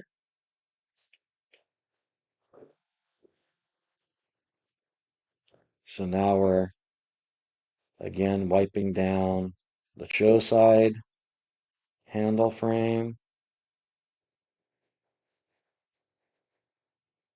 You want to catch all your edges. You want to try and wipe down every tiny feature you can, because if you get finger oils on these, they will not anodize the same color. If you get a full-on fingerprint on that knife, it will, and you go to anodize it, it will just be there until you remove the anodizing.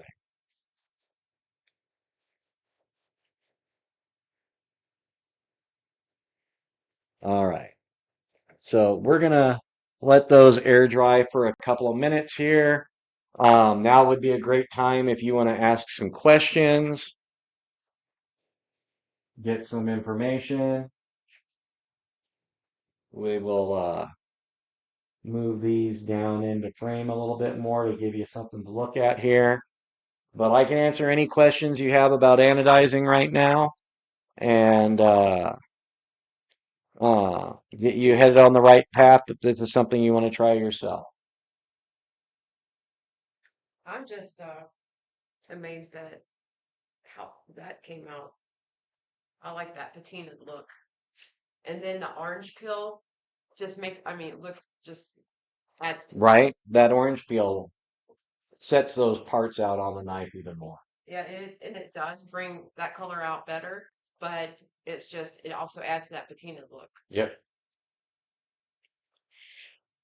And if you do this royal bronze properly, to get that bronze look, you should have a little bit of muddling going on, where it doesn't always look the same because bronze does not weather uniformly. Dragoon said, is it the time or the amps that causes it to give that bronze? It's the voltage. So this power supply puts out a set amount of amps, and the amps do affect the finish a little bit, but we're talking hundredths of an amp difference. So you don't get a lot of dramatic change in color. The every volt gives you a slightly different shade. Smaller parts react faster, so you can get subtle shade differences. So there's a lot of different things, like this clip here is a little bit more muted than the larger backspacer. There are ways to account for that. They're just very hard to deal with in a video. It's a little more part preparation, extra stages of cleaning, you know, sometimes even removing a little bit of the anodizing and going back in to do it again.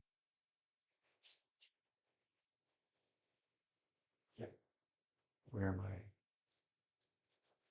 Fufuzal said, I swapped scales on a pair of Civivi cubits. This is 10% of my modding so far. Well, anodizing. So this power supply here cost about $300. Uh, I got the casserole dish and these, you know, Pyrex Tupperware and regular Tupperware type items at Walmart, for, 10, 20 bucks, depending on the size. The TSP is, I think, like $7 or $8 at Lowe's and Home Depot. The multi-etch, you don't have to use it. It just makes colors a little more vibrant. Uh, that you have to order from Reactive Metal Studios. They're the only ones that sell it. It's their formula. That's going to cost you about 80 bucks or so with hazmat shipping. So for, right around 420 bucks, you can set up to do really precisely controlled anodizing. And now every knife that you have with titanium parts, you can refinish the parts, you can mask the parts, like something I've done on knives in the past with my handmaids is I'll use a vinyl decal cutter and I will cut out shapes the vinyl decal will mask where the titanium anodizes. And if you start with your highest voltage first, everything that is not masked will anodize that color.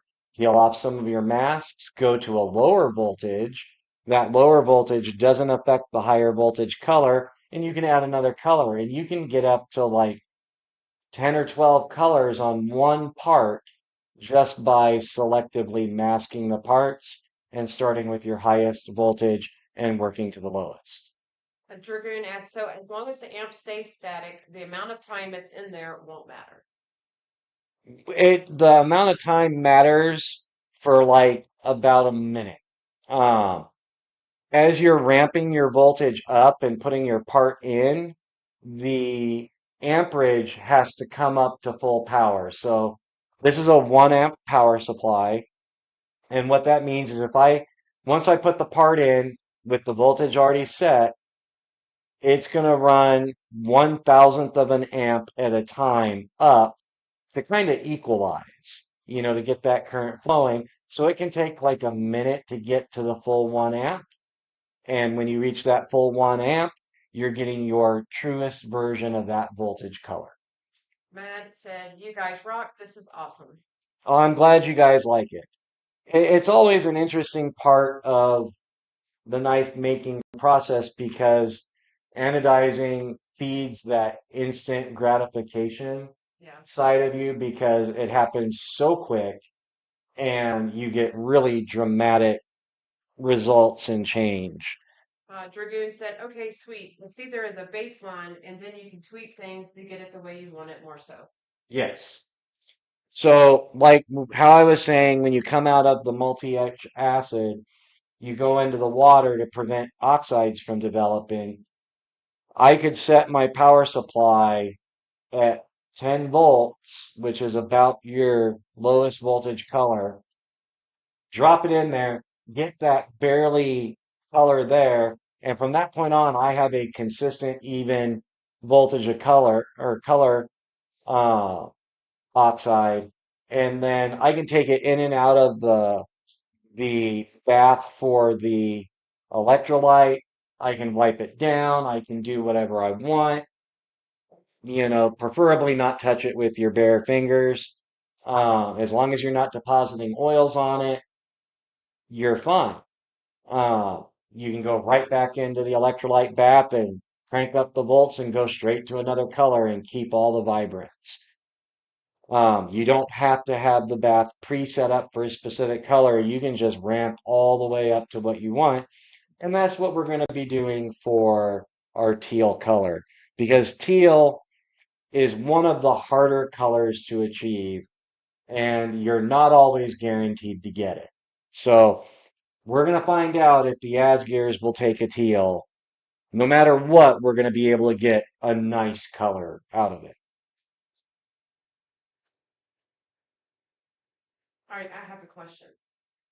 So, Okay. if anyone is attempting to do this later on and they have questions, can they contact you? Yeah. And get the answers that they need and get the help to make sure it's done right and whatnot. Yeah. If you try to anodize your Asgeir or any other knife and you're worried about what results or if your setup is correct or not, don't hesitate to go to our website or YouTube channel, grab our email address and email us, or you can just go to Instagram and hit us up in the DMs.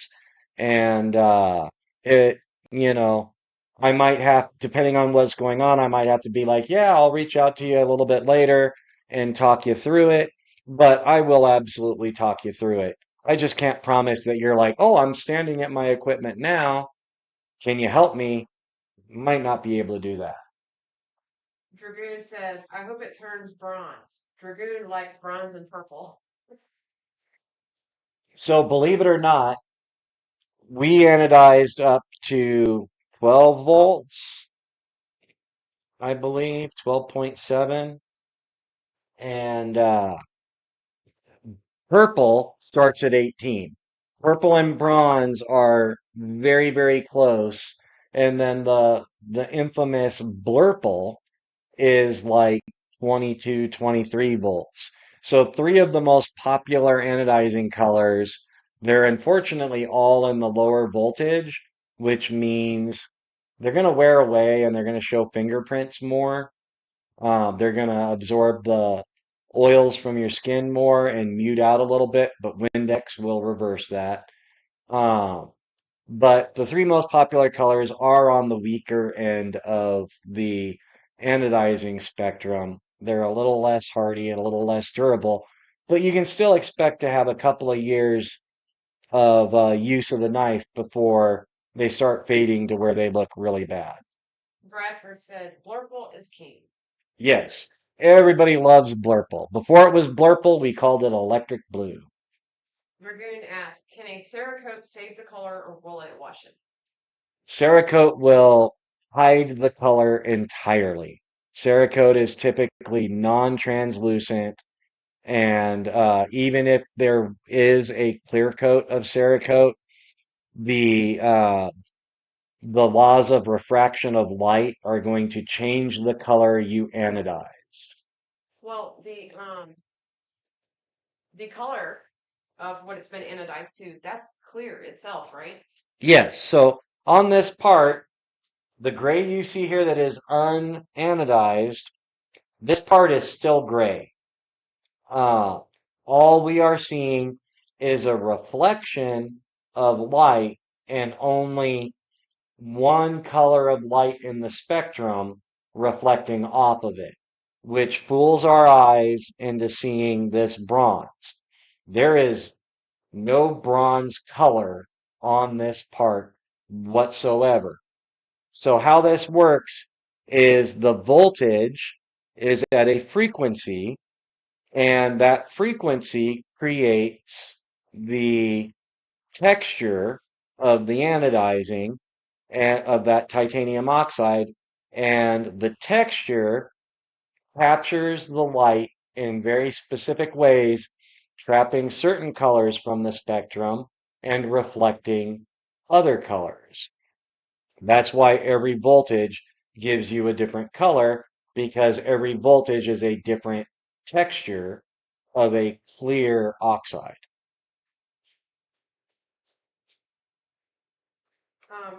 He also says, this is so cool. I had no idea that it was the color being pulled through, so to speak.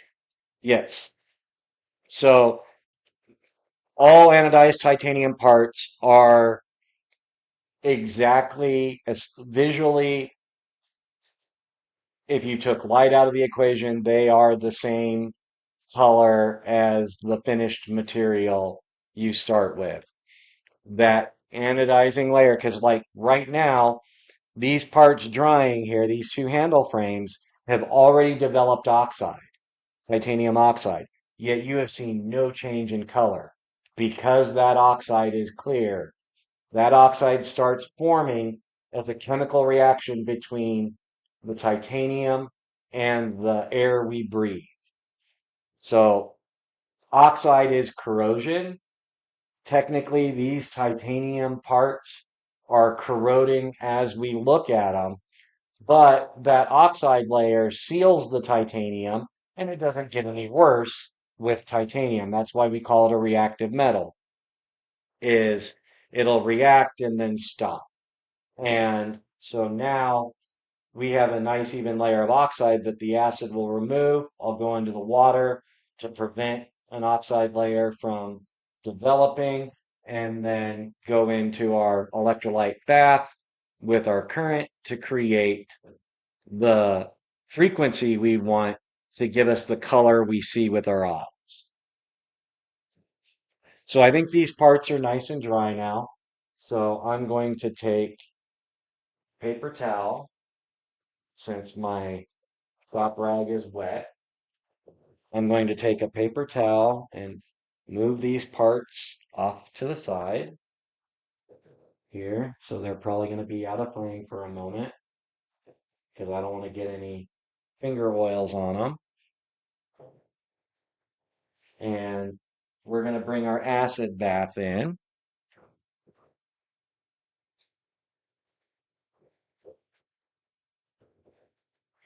Now, one thing that's critical to know is you need a piece of titanium wire that connects to your red lead, your positive lead, in order to do this. You want stainless in your electrolyte bath. You want titanium making to be the only metal that makes contact with your part.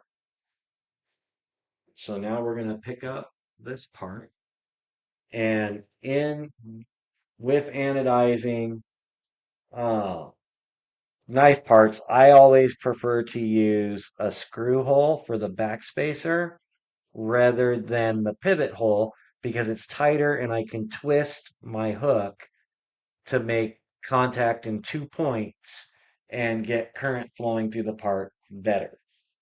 So now we're going to put this into the acid bath. Let me adjust my hook here so that I can get the part completely into the submerged in the acid. And you can see already we're fizzing. That's about all we want. Now we pull it out, put it into the distilled water to prevent oxide growth.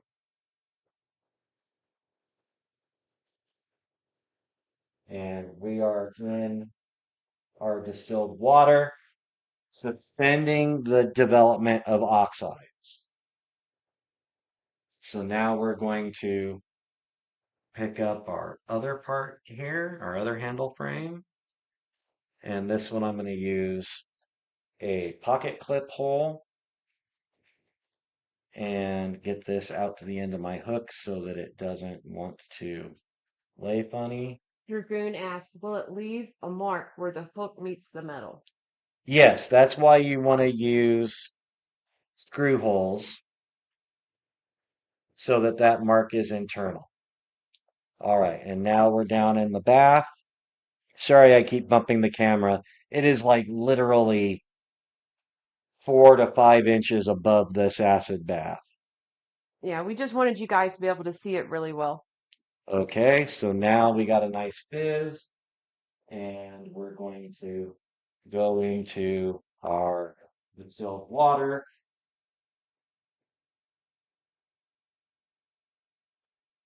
And we're going to let that sit for a moment. And I think you can see them in the distilled water here.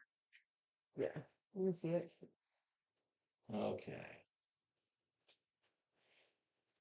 Unfortunately, on video is not the best conditions to do this in.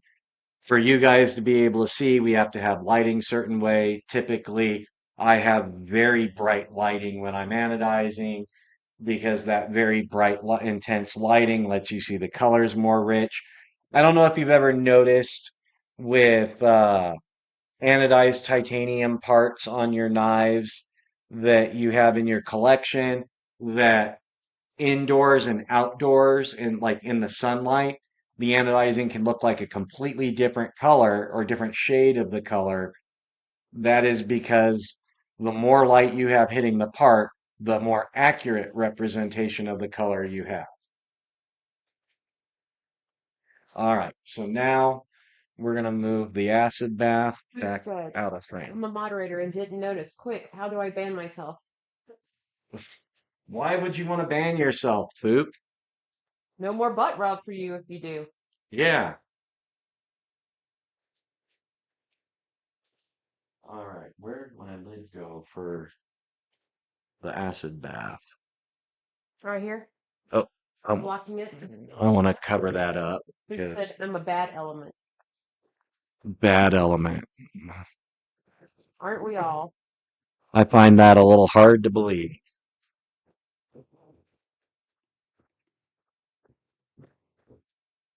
All right.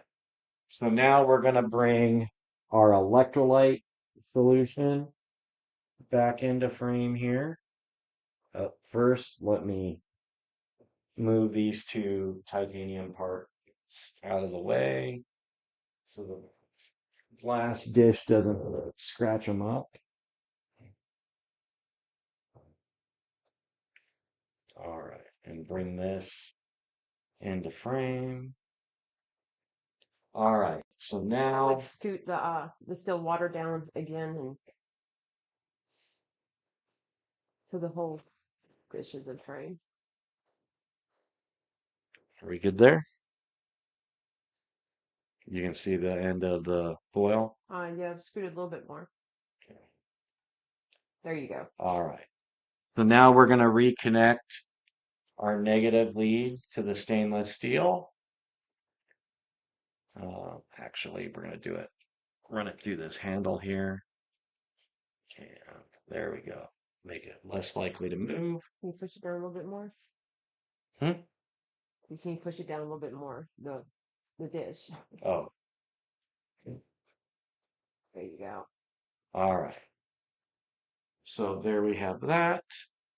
We're going to take and have our positive lead ready and waiting right here. And now I got to figure out where I set my titanium hook. And now we start fishing our parts. Grab a fresh piece of paper towel so that I don't touch. Barbie said, "I'm still here, guys, just laying down. LOL, listening." Should be watching with this. This is all about what you see. And committing every step to memory. Okay, so we want to be out of this water as little time as possible, but we do need to hook our part and get it into the electrolyte bath quickly. So now you're going to see, hopefully, the carbon fiber doesn't affect this process. Every carbon fiber kind of reacts different based on the resins used in it. You're going to see an almost instant color change here. It's changing already. Wow.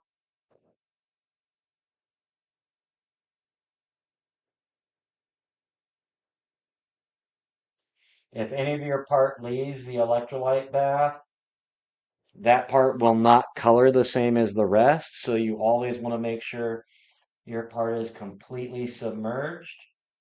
Once you have some color, any color, you can pull out of your bath without affecting the anodizing in any way.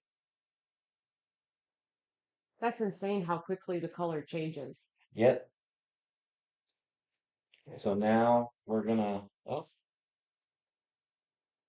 flip our part back over. Come in and not touch it with skin. There we go. Let me fish the other one out, and I'm going to bring these to the same colors, and then we're going to ramp these up to the voltage for the color we are trying to achieve. Bradford asked, "I hear green is a hard color to do. Is that true?" Green and teal and aqua are the hardest colors to do And of course, I'm gonna want teal. because they are the highest voltage colors. So they are the most finicky colors, and they often require an immense amount of surface finish treatments. So it is going to be a surprise for us if we can get the teal without having polished the whole handle frames. So now I'm just touching the counter bore for this handle frame. So you can leave it sit in there as long as, and it's not gonna change color as long as you're not touching it with that, right? It's not going to change. Once we get them both to the same color, we're at 12 volts right now. It won't change color until I change the voltage What I'm saying, and you have to touch be the touch. part. Yeah, you have to be touching the part. Yeah. And sometimes I like every part conducts electricity slightly different. So I often like to go and touch in different areas. Barbie said, "But the teal is the prettiest." I agree. It I love Okay. that. Brittany So, said that is crazy to see live. right? The first time I ever anodized a part, it completely blew my mind. Okay, so now we're going to kick it up to 15 volts. This should keep us still in the bronze range, maybe pulling in a little bit of a plum shade. And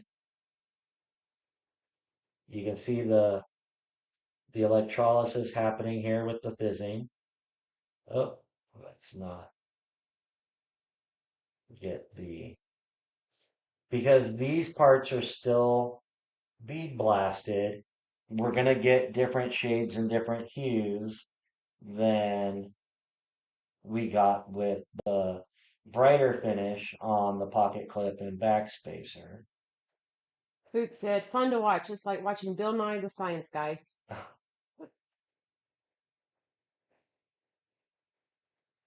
Okay, so now we're going to move this up here close to our other part so that we can see the comparison.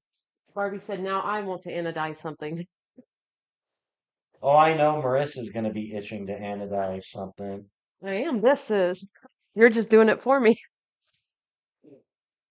Well, remember, we've got your other knife that we're going to anodize. Well, you're going to anodize for yourself before The you go back home. which one? The mermaid? The Odin. Odin. Oh Your yeah. Odin, yeah. Yeah. If you guys want to see us do that one live, we'll attempt that again. Hopefully not as bad video issues as we had tonight. But yeah, if y'all want to see it, let us know. Okay, so now here, let's disrupt these bubbles Why do you have to disrupt the bubbles? so they can see the color more clearly. No, I thought there was some science behind it. Nope, just Like showmanship. the anti-cortical cohesive. Yeah. Yeah. I thought you were gonna break out with that. Dragoon said, I've got the stream upscaled to 4K and that bronze looks true. Can't wait to see that after the hand polish.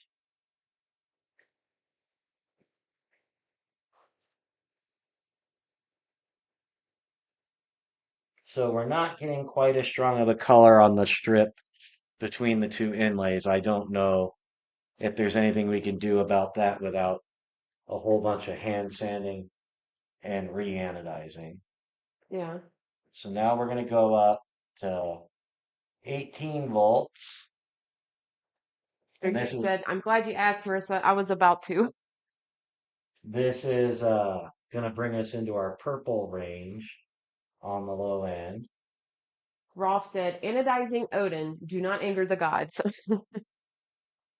So you can see here that the handle frame is slowly starting to turn purple. Yes, that is so cool. Jim Cox said, do you do any hard coat anodizing and what would that entail? Just more time or different materials? So hard coat anodizing can't be done to titanium. It can only be done to various grades of aluminum. And hard coat anodizing involves an electrochemical process, plus it requires dye baths. So rather than just being in an simple electrolyte solution like this, uh, you also have to introduce your color dyes, and those color dyes build up in the oxide layer and give you your color. Trying to give them more of a visual. Dragoon said you can see like a deep brick red come through as it's changing. Yeah, that's actually a purple. The water is distorting its sometimes it can be difficult with certain parts at different finishes to get exactly the color you want. This comes down to the only way to learn is through trial and error, practicing, learning what finishes give you what results. Bradford said, I had to ask about green because I have a buyer's choice Grimsmo Rask Dragon Scale that is blurple to ice blue fade. I have been thinking of doing a green Dragon Scale if I get another chance at buyers. So to get that green, you're gonna need to have multi-etch for sure. You need to make sure that you start with zero oxide on the part, and you're going to need the highest level of finish you can get.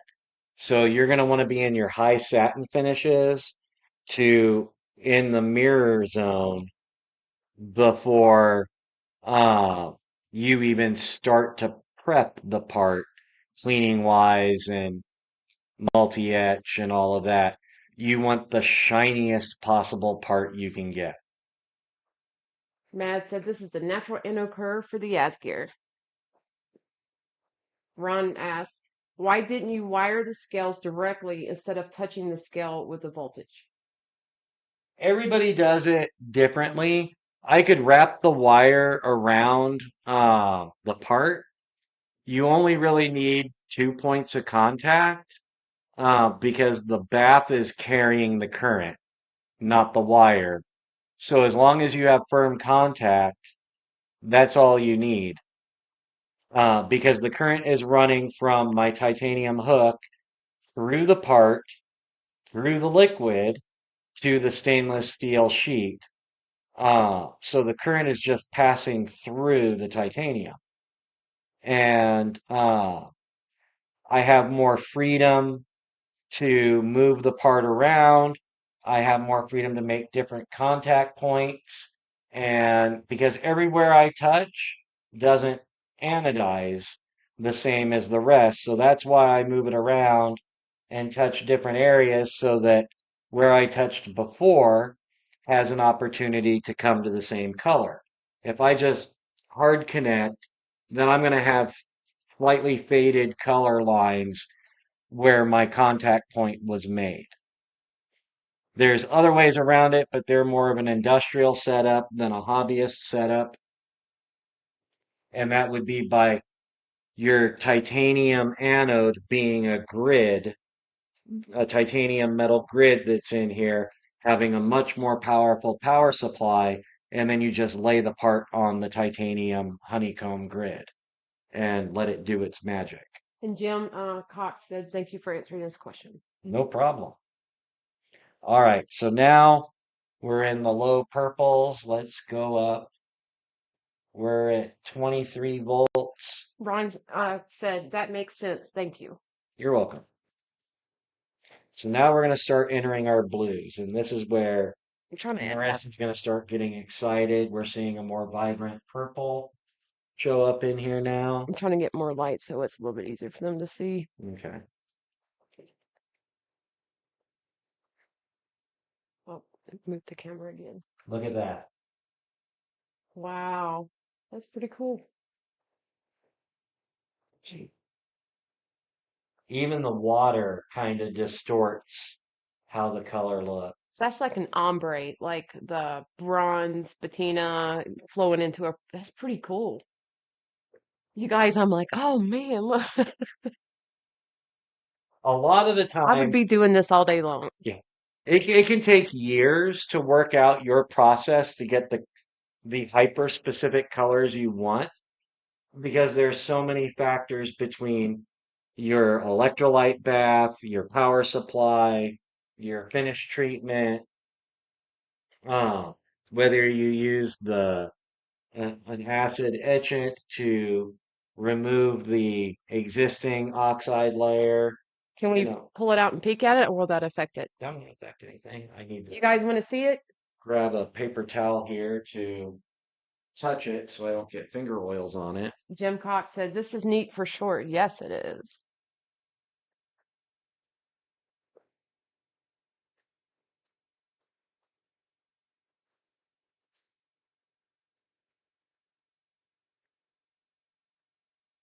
Okay. So let's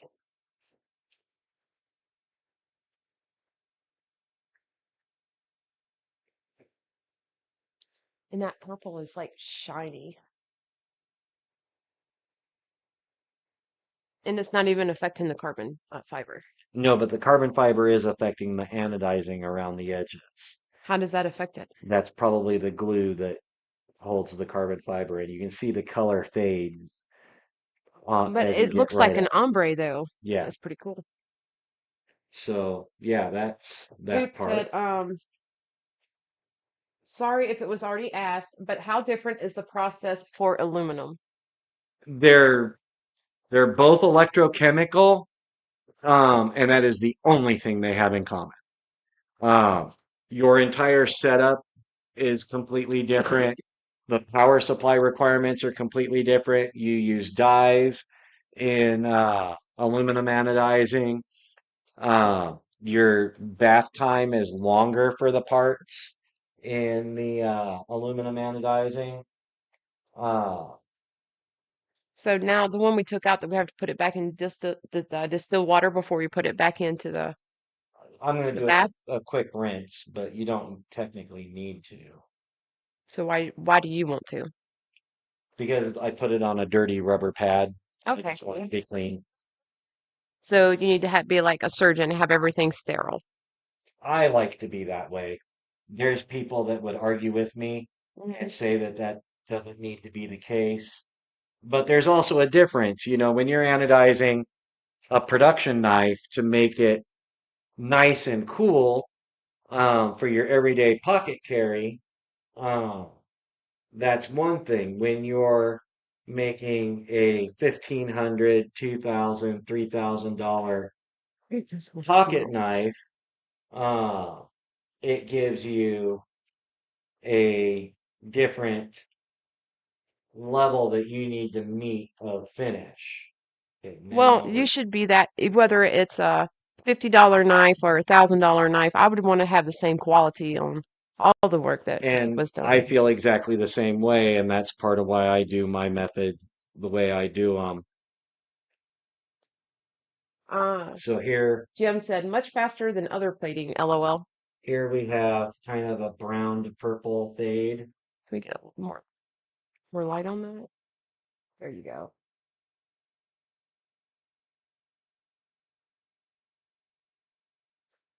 We might not be able to get teal on this part with the bead blasted Don't say finish, those words.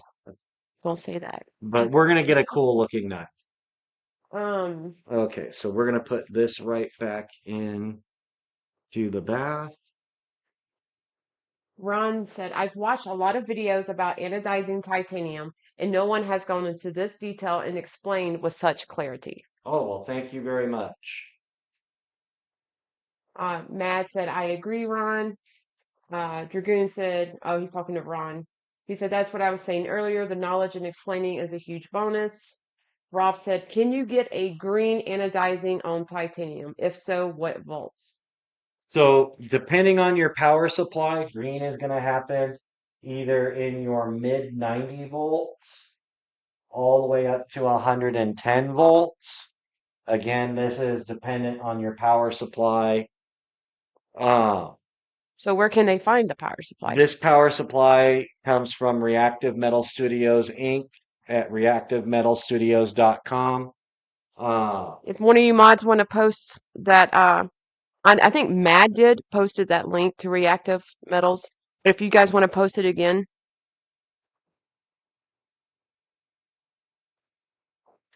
Dragoon said, whoa, that looks so unique.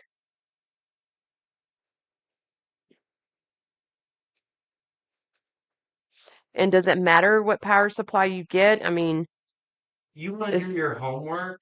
Uh, what would you recommend for like Nothing if less than this. so if someone was just starting out doing, this For process. clean, predictable results, this is the one you want. There's a more affordable one that you can get through the ringlord.com, a chainmail, titanium chainmail site.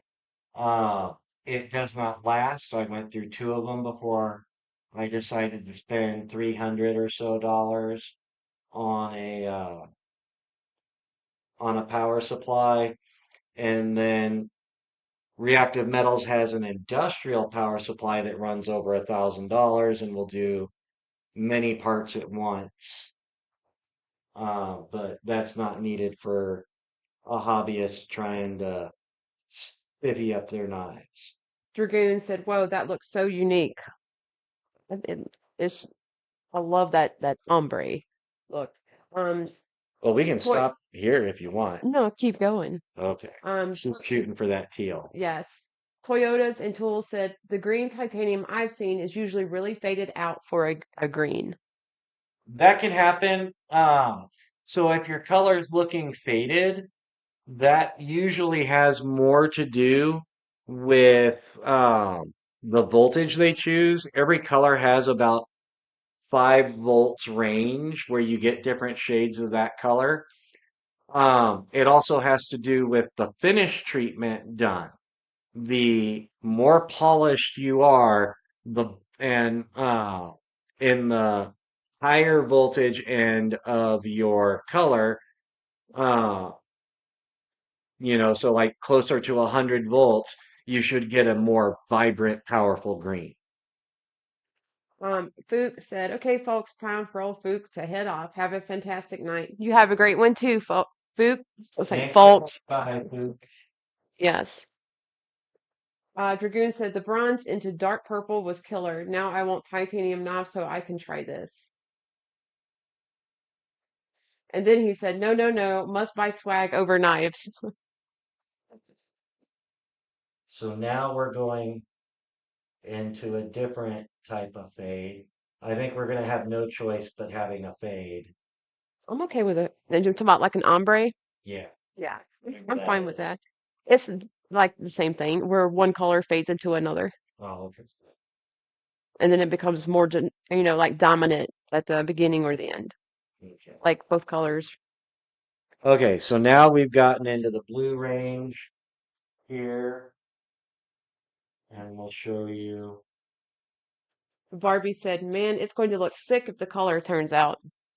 That's what I'm banking on is the teal. Well, and you did the rainbow anodizing on Kelsey's Kaiser Vindicator. Yes, that was a different type of heat anodizing.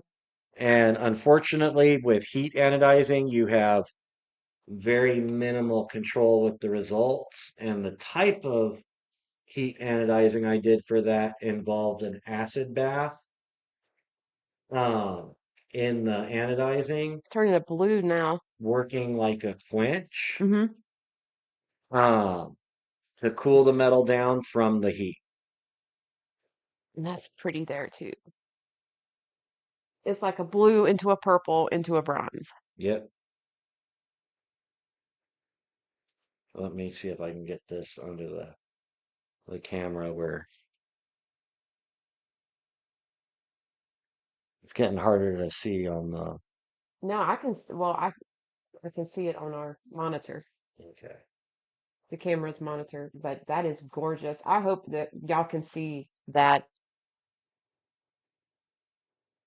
That is so pretty. And these are some of the inconsistent results. This is the first time we've attempted anodizing one of our Asgeirs.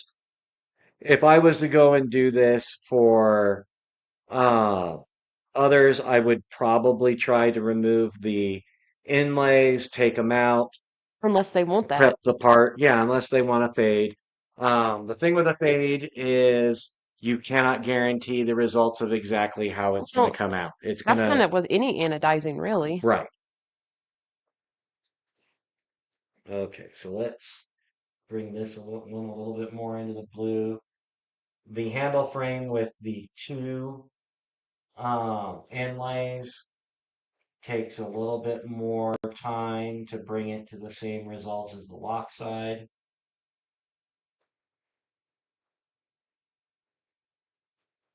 All right, so now we're going to up our voltage again. We were just at 30. We're going to go up to 40. And this should start bringing us into the either silver or gold spectrum. Ooh, fancy. I keep leaning over to like watch you as you're doing it, and then I turn and realize I'm like, there's two monitors that's up, but it's just so cool to watch. So one of the reasons you want to make sure your solution, uh, electrolyte solution bath is as clean as possible is because any foreign bodies in it, even carbon fiber, can affect the current, electrical current in the bath. And the changes in that electrical current can affect the finished result of your anodizing. Welcome, Knives and Gear. Glad to have you here.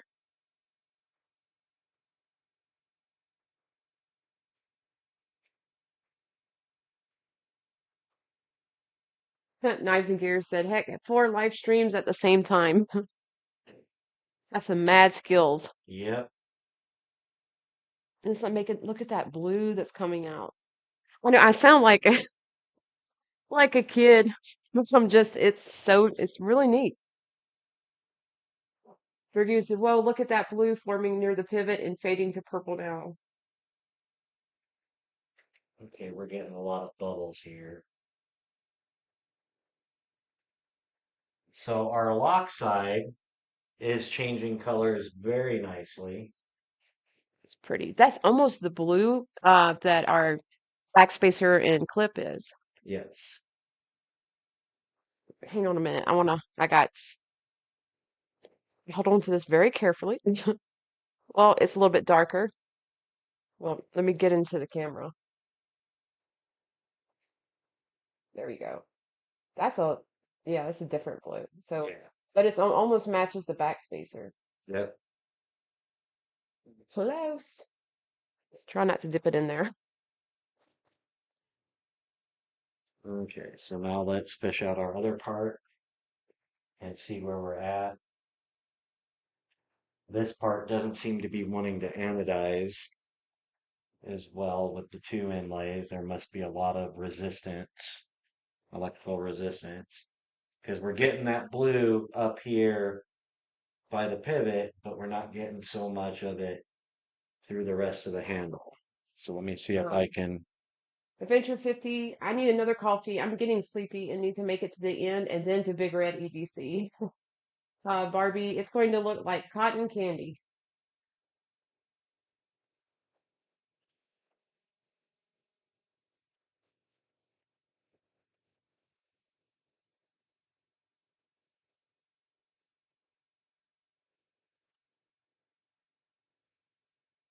Knives and Gear said, I gotta dye 3 knives sometime soon. LOL. A little different, I know. Dragoon, the way the colors flow through the changes and how different they are is crazy. It was just dark and now it's almost cauliflower blue. Jim Cox said, is someone missing a casserole dish now? No, I did not steal my wife's casserole dish. I bought this specifically for it. My wife will not let me touch her Pyrex. Yes, no, that can get a person into serious trouble. And just so you guys know, we're not in our normal area when we do a live. We're out in the shop itself, and it is freezing out here. I've got my blanket, fixing to go get my heavy coat. Okay, so this doesn't, we're going to try and go straight up to a teal color and see what we get. Okay. We might need to remove the anodizing and start over because that purple On that one, on that top on one, both, on both. because we might only be able to get consistent between the 2 parts because we didn't remove the inlays. We might only be able to get that blue, purple, bronze fade. Okay. So, I say let's take it where we can, as far as we can, because it surprised us before. So, right. So we're going to go into a violet range at 75 volts ooh, and see what we get.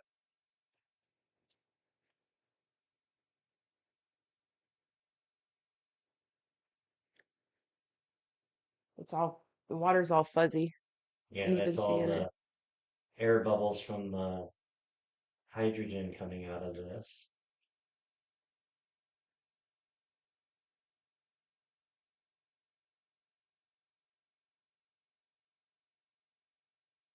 Barbie said, "You really need a space heater, guys.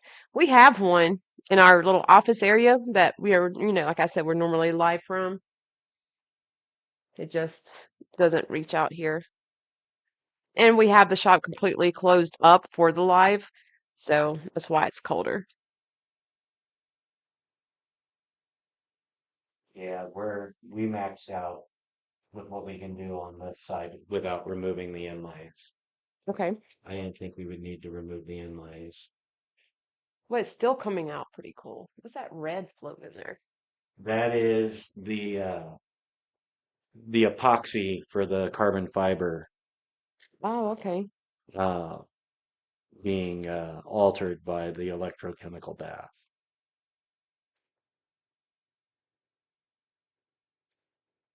So I'm going to bring this other handle frame into the new color You can spectrum. smell, it has a smell to it. Yeah. It's smelly. Happy Knife says, "Hey y'all, how you doing, Happy?" So if you want to take the anodizing off and start over after you take the inlays out, I just put it back into the multi-edge bath and it'll pull all this right back off. the acid, right? Yep. So that's what we're going to have to do because we've gotten out of a range that we have any control over. So would you guys like to see us try and bring it back to that ombre as she said it? Or just like to see the results we have and you've gotten to see the process and then we can post to our social media and in our next live show you the finished product. Which would you prefer? I know this has gone on for a while and we had a while of technical difficulties. So tell us what you want.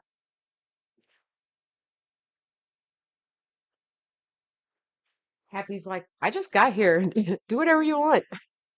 So this handle frame doesn't want to make it beyond sky blue uh, Because of the inlay. because the inlay is creating more electrical That's a pretty resistance. blue.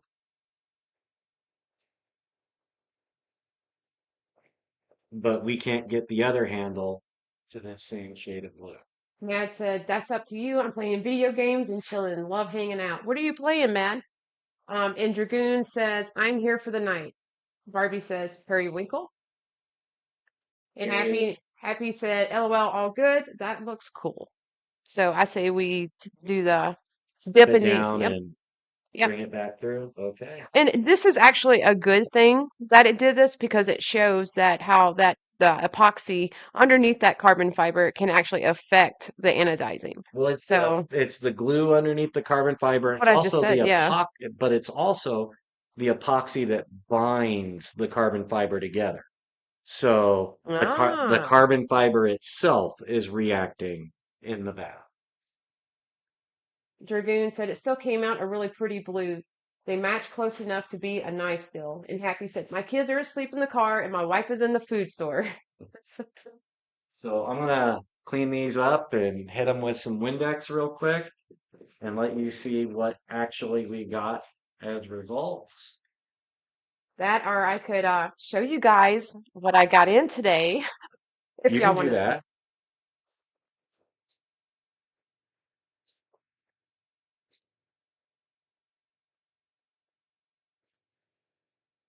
I'll give you one hint. It's rainbow. Ah, and no, it's not the Kershaw League. I wish it was, but it's not. Okay, so Meanwhile, while you're doing that, I'm this is our lock side. Mhm. It looks almost teal on the camera, but it's really kind of Like a, late afternoon sky blue. I like the description. Late afternoon Yeah. sky blue. But you Why, know what I mean. why can't it be an early morning sky blue? Don't know. You got me there. So there's that side.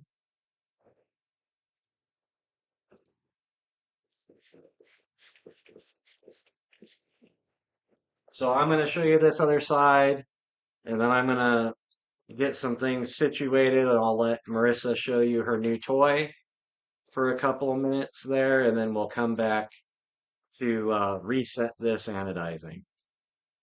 I need to go grab. So Okay.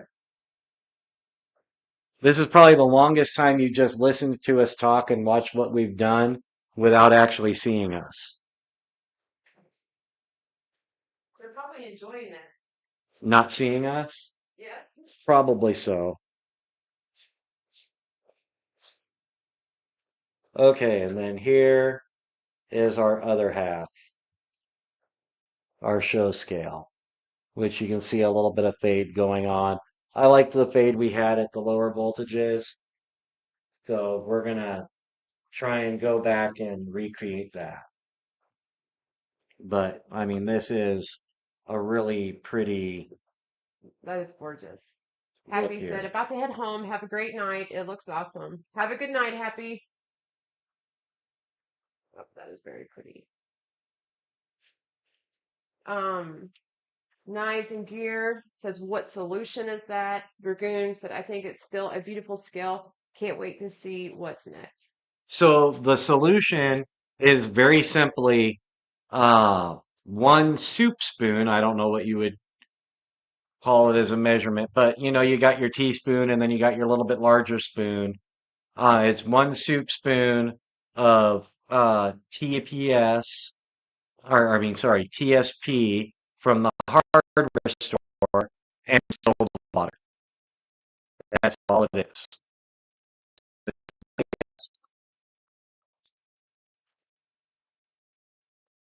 I'm going to step aside here so that Maria can show you her eye.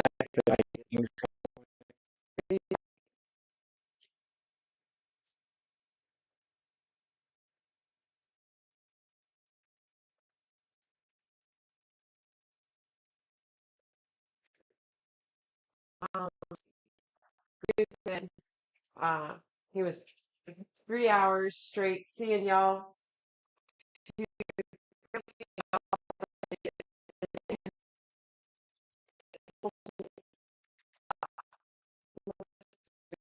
Yeah. Comments. Dragoon said, like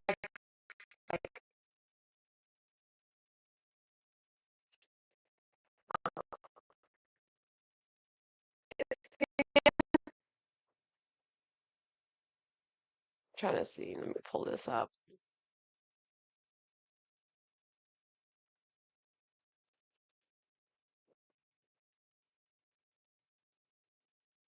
I'm just waiting to see if it's lagging. So, hello.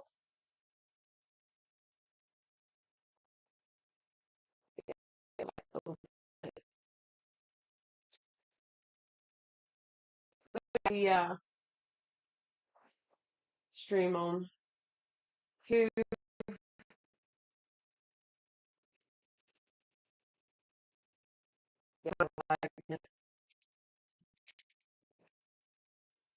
All right, probably got to reset it.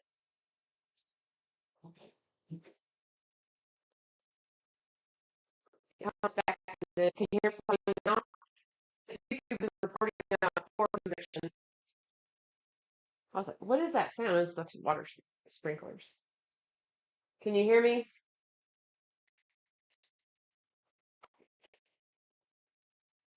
It's not like it's not earlier. All right, it's still saying Jim Cost gifted 5 memberships. Oh, wow.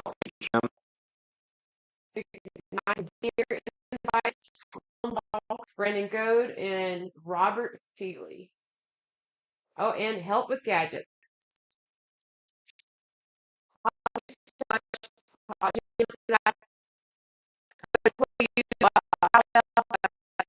Don't freeze up the feed any more than it has when this thing has been giving us fits like when we first started.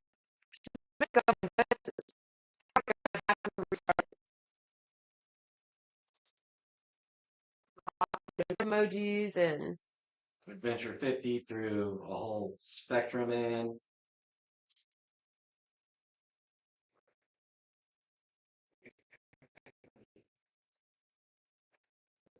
all right, I'm going.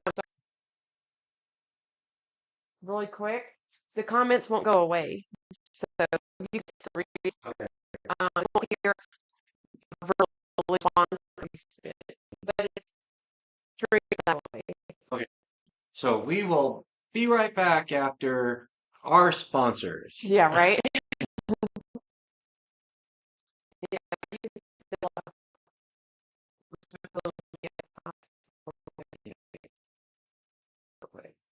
No, Oh, so, no, oh, so. aw.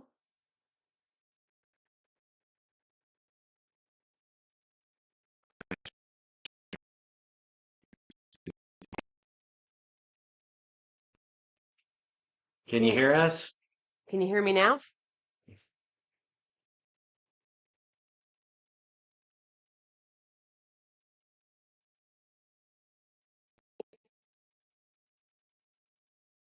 Brought to you by Xfinity. We charge you more and give you less 2 nights a week.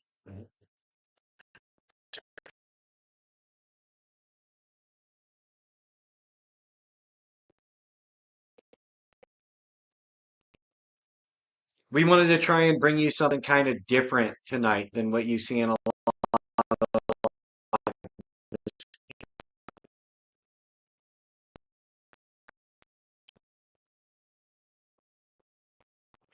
worked more as we had initially planned. Good night, Barbie. Good night, Roth.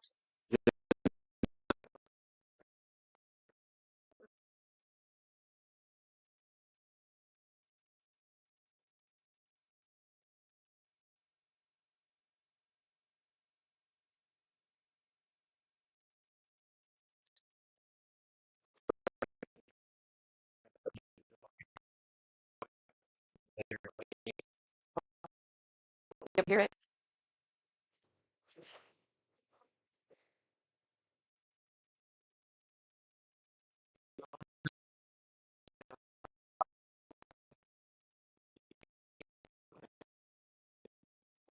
We switch camera view and let you see.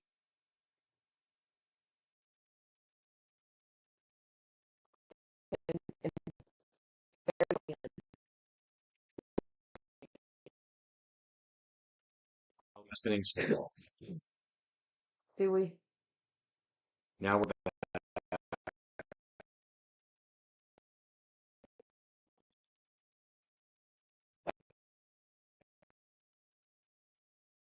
My hand's just stuck on the picture.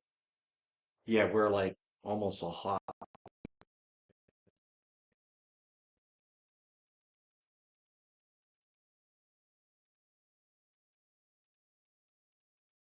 I said pour again. Right. Let me try this.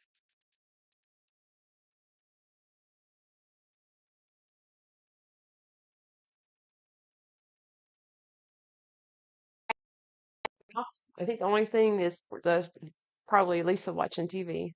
Yeah.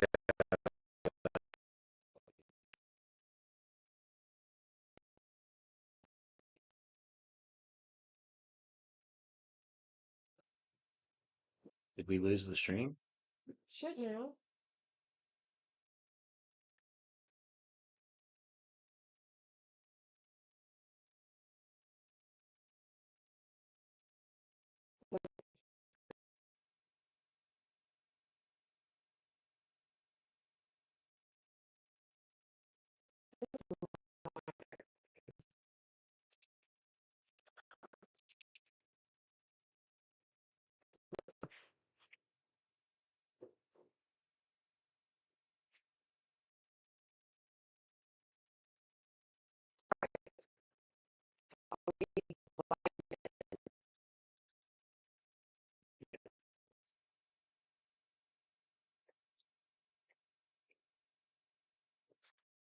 All right. So go ahead and hold it down. We will try we go live Tuesday, right? Yeah. Yeah. Yeah.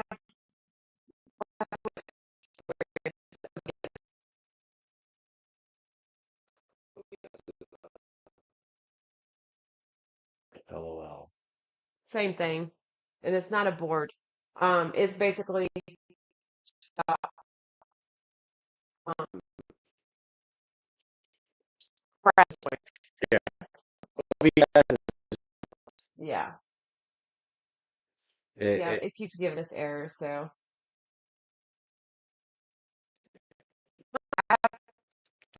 very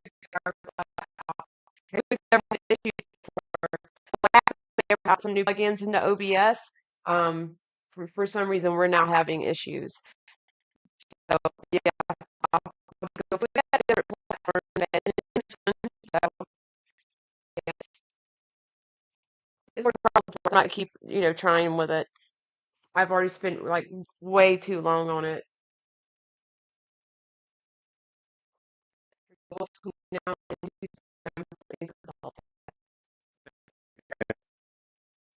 I yeah, we appreciate might, that. when she finds a new software, we might do a test live for the members only. Just to work out things. If the members want to help, we appreciate all you members. Our focus with you guys is letting you see behind the curtain on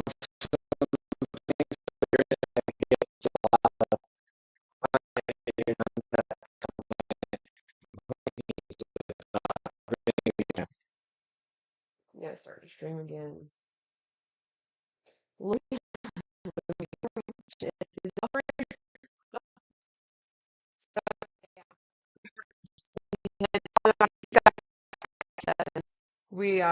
we can do it again. Let you know how this one turned out. yeah. Yeah, we can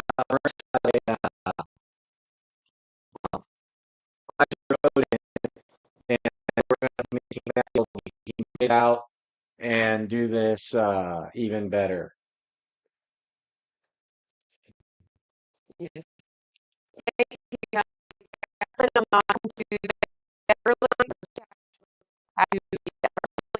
Happy Monday. We're going to be out on location filming, so yep.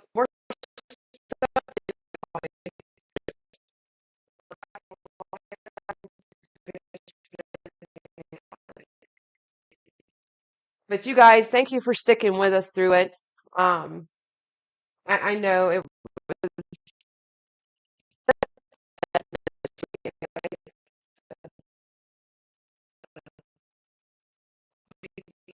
was. Yep. Can you guys still hear us? Is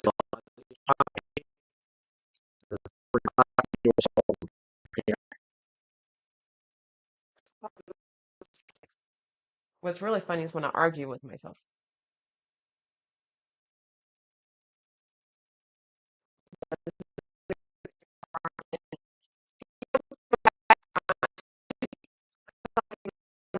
All these issues. I feel so bad. You guys, came out to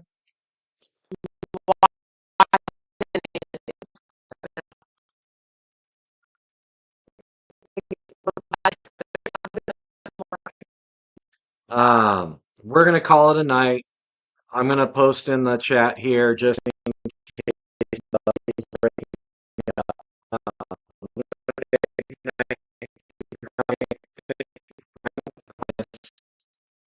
We're gonna get some things corrected and try to make sure we never go through this again. well, Tuesday, so probably. Meanwhile, let you see how this one turned out.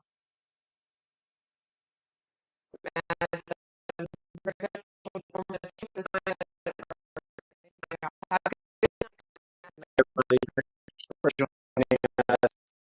We can give them one last bit of cowbell before going. Is it?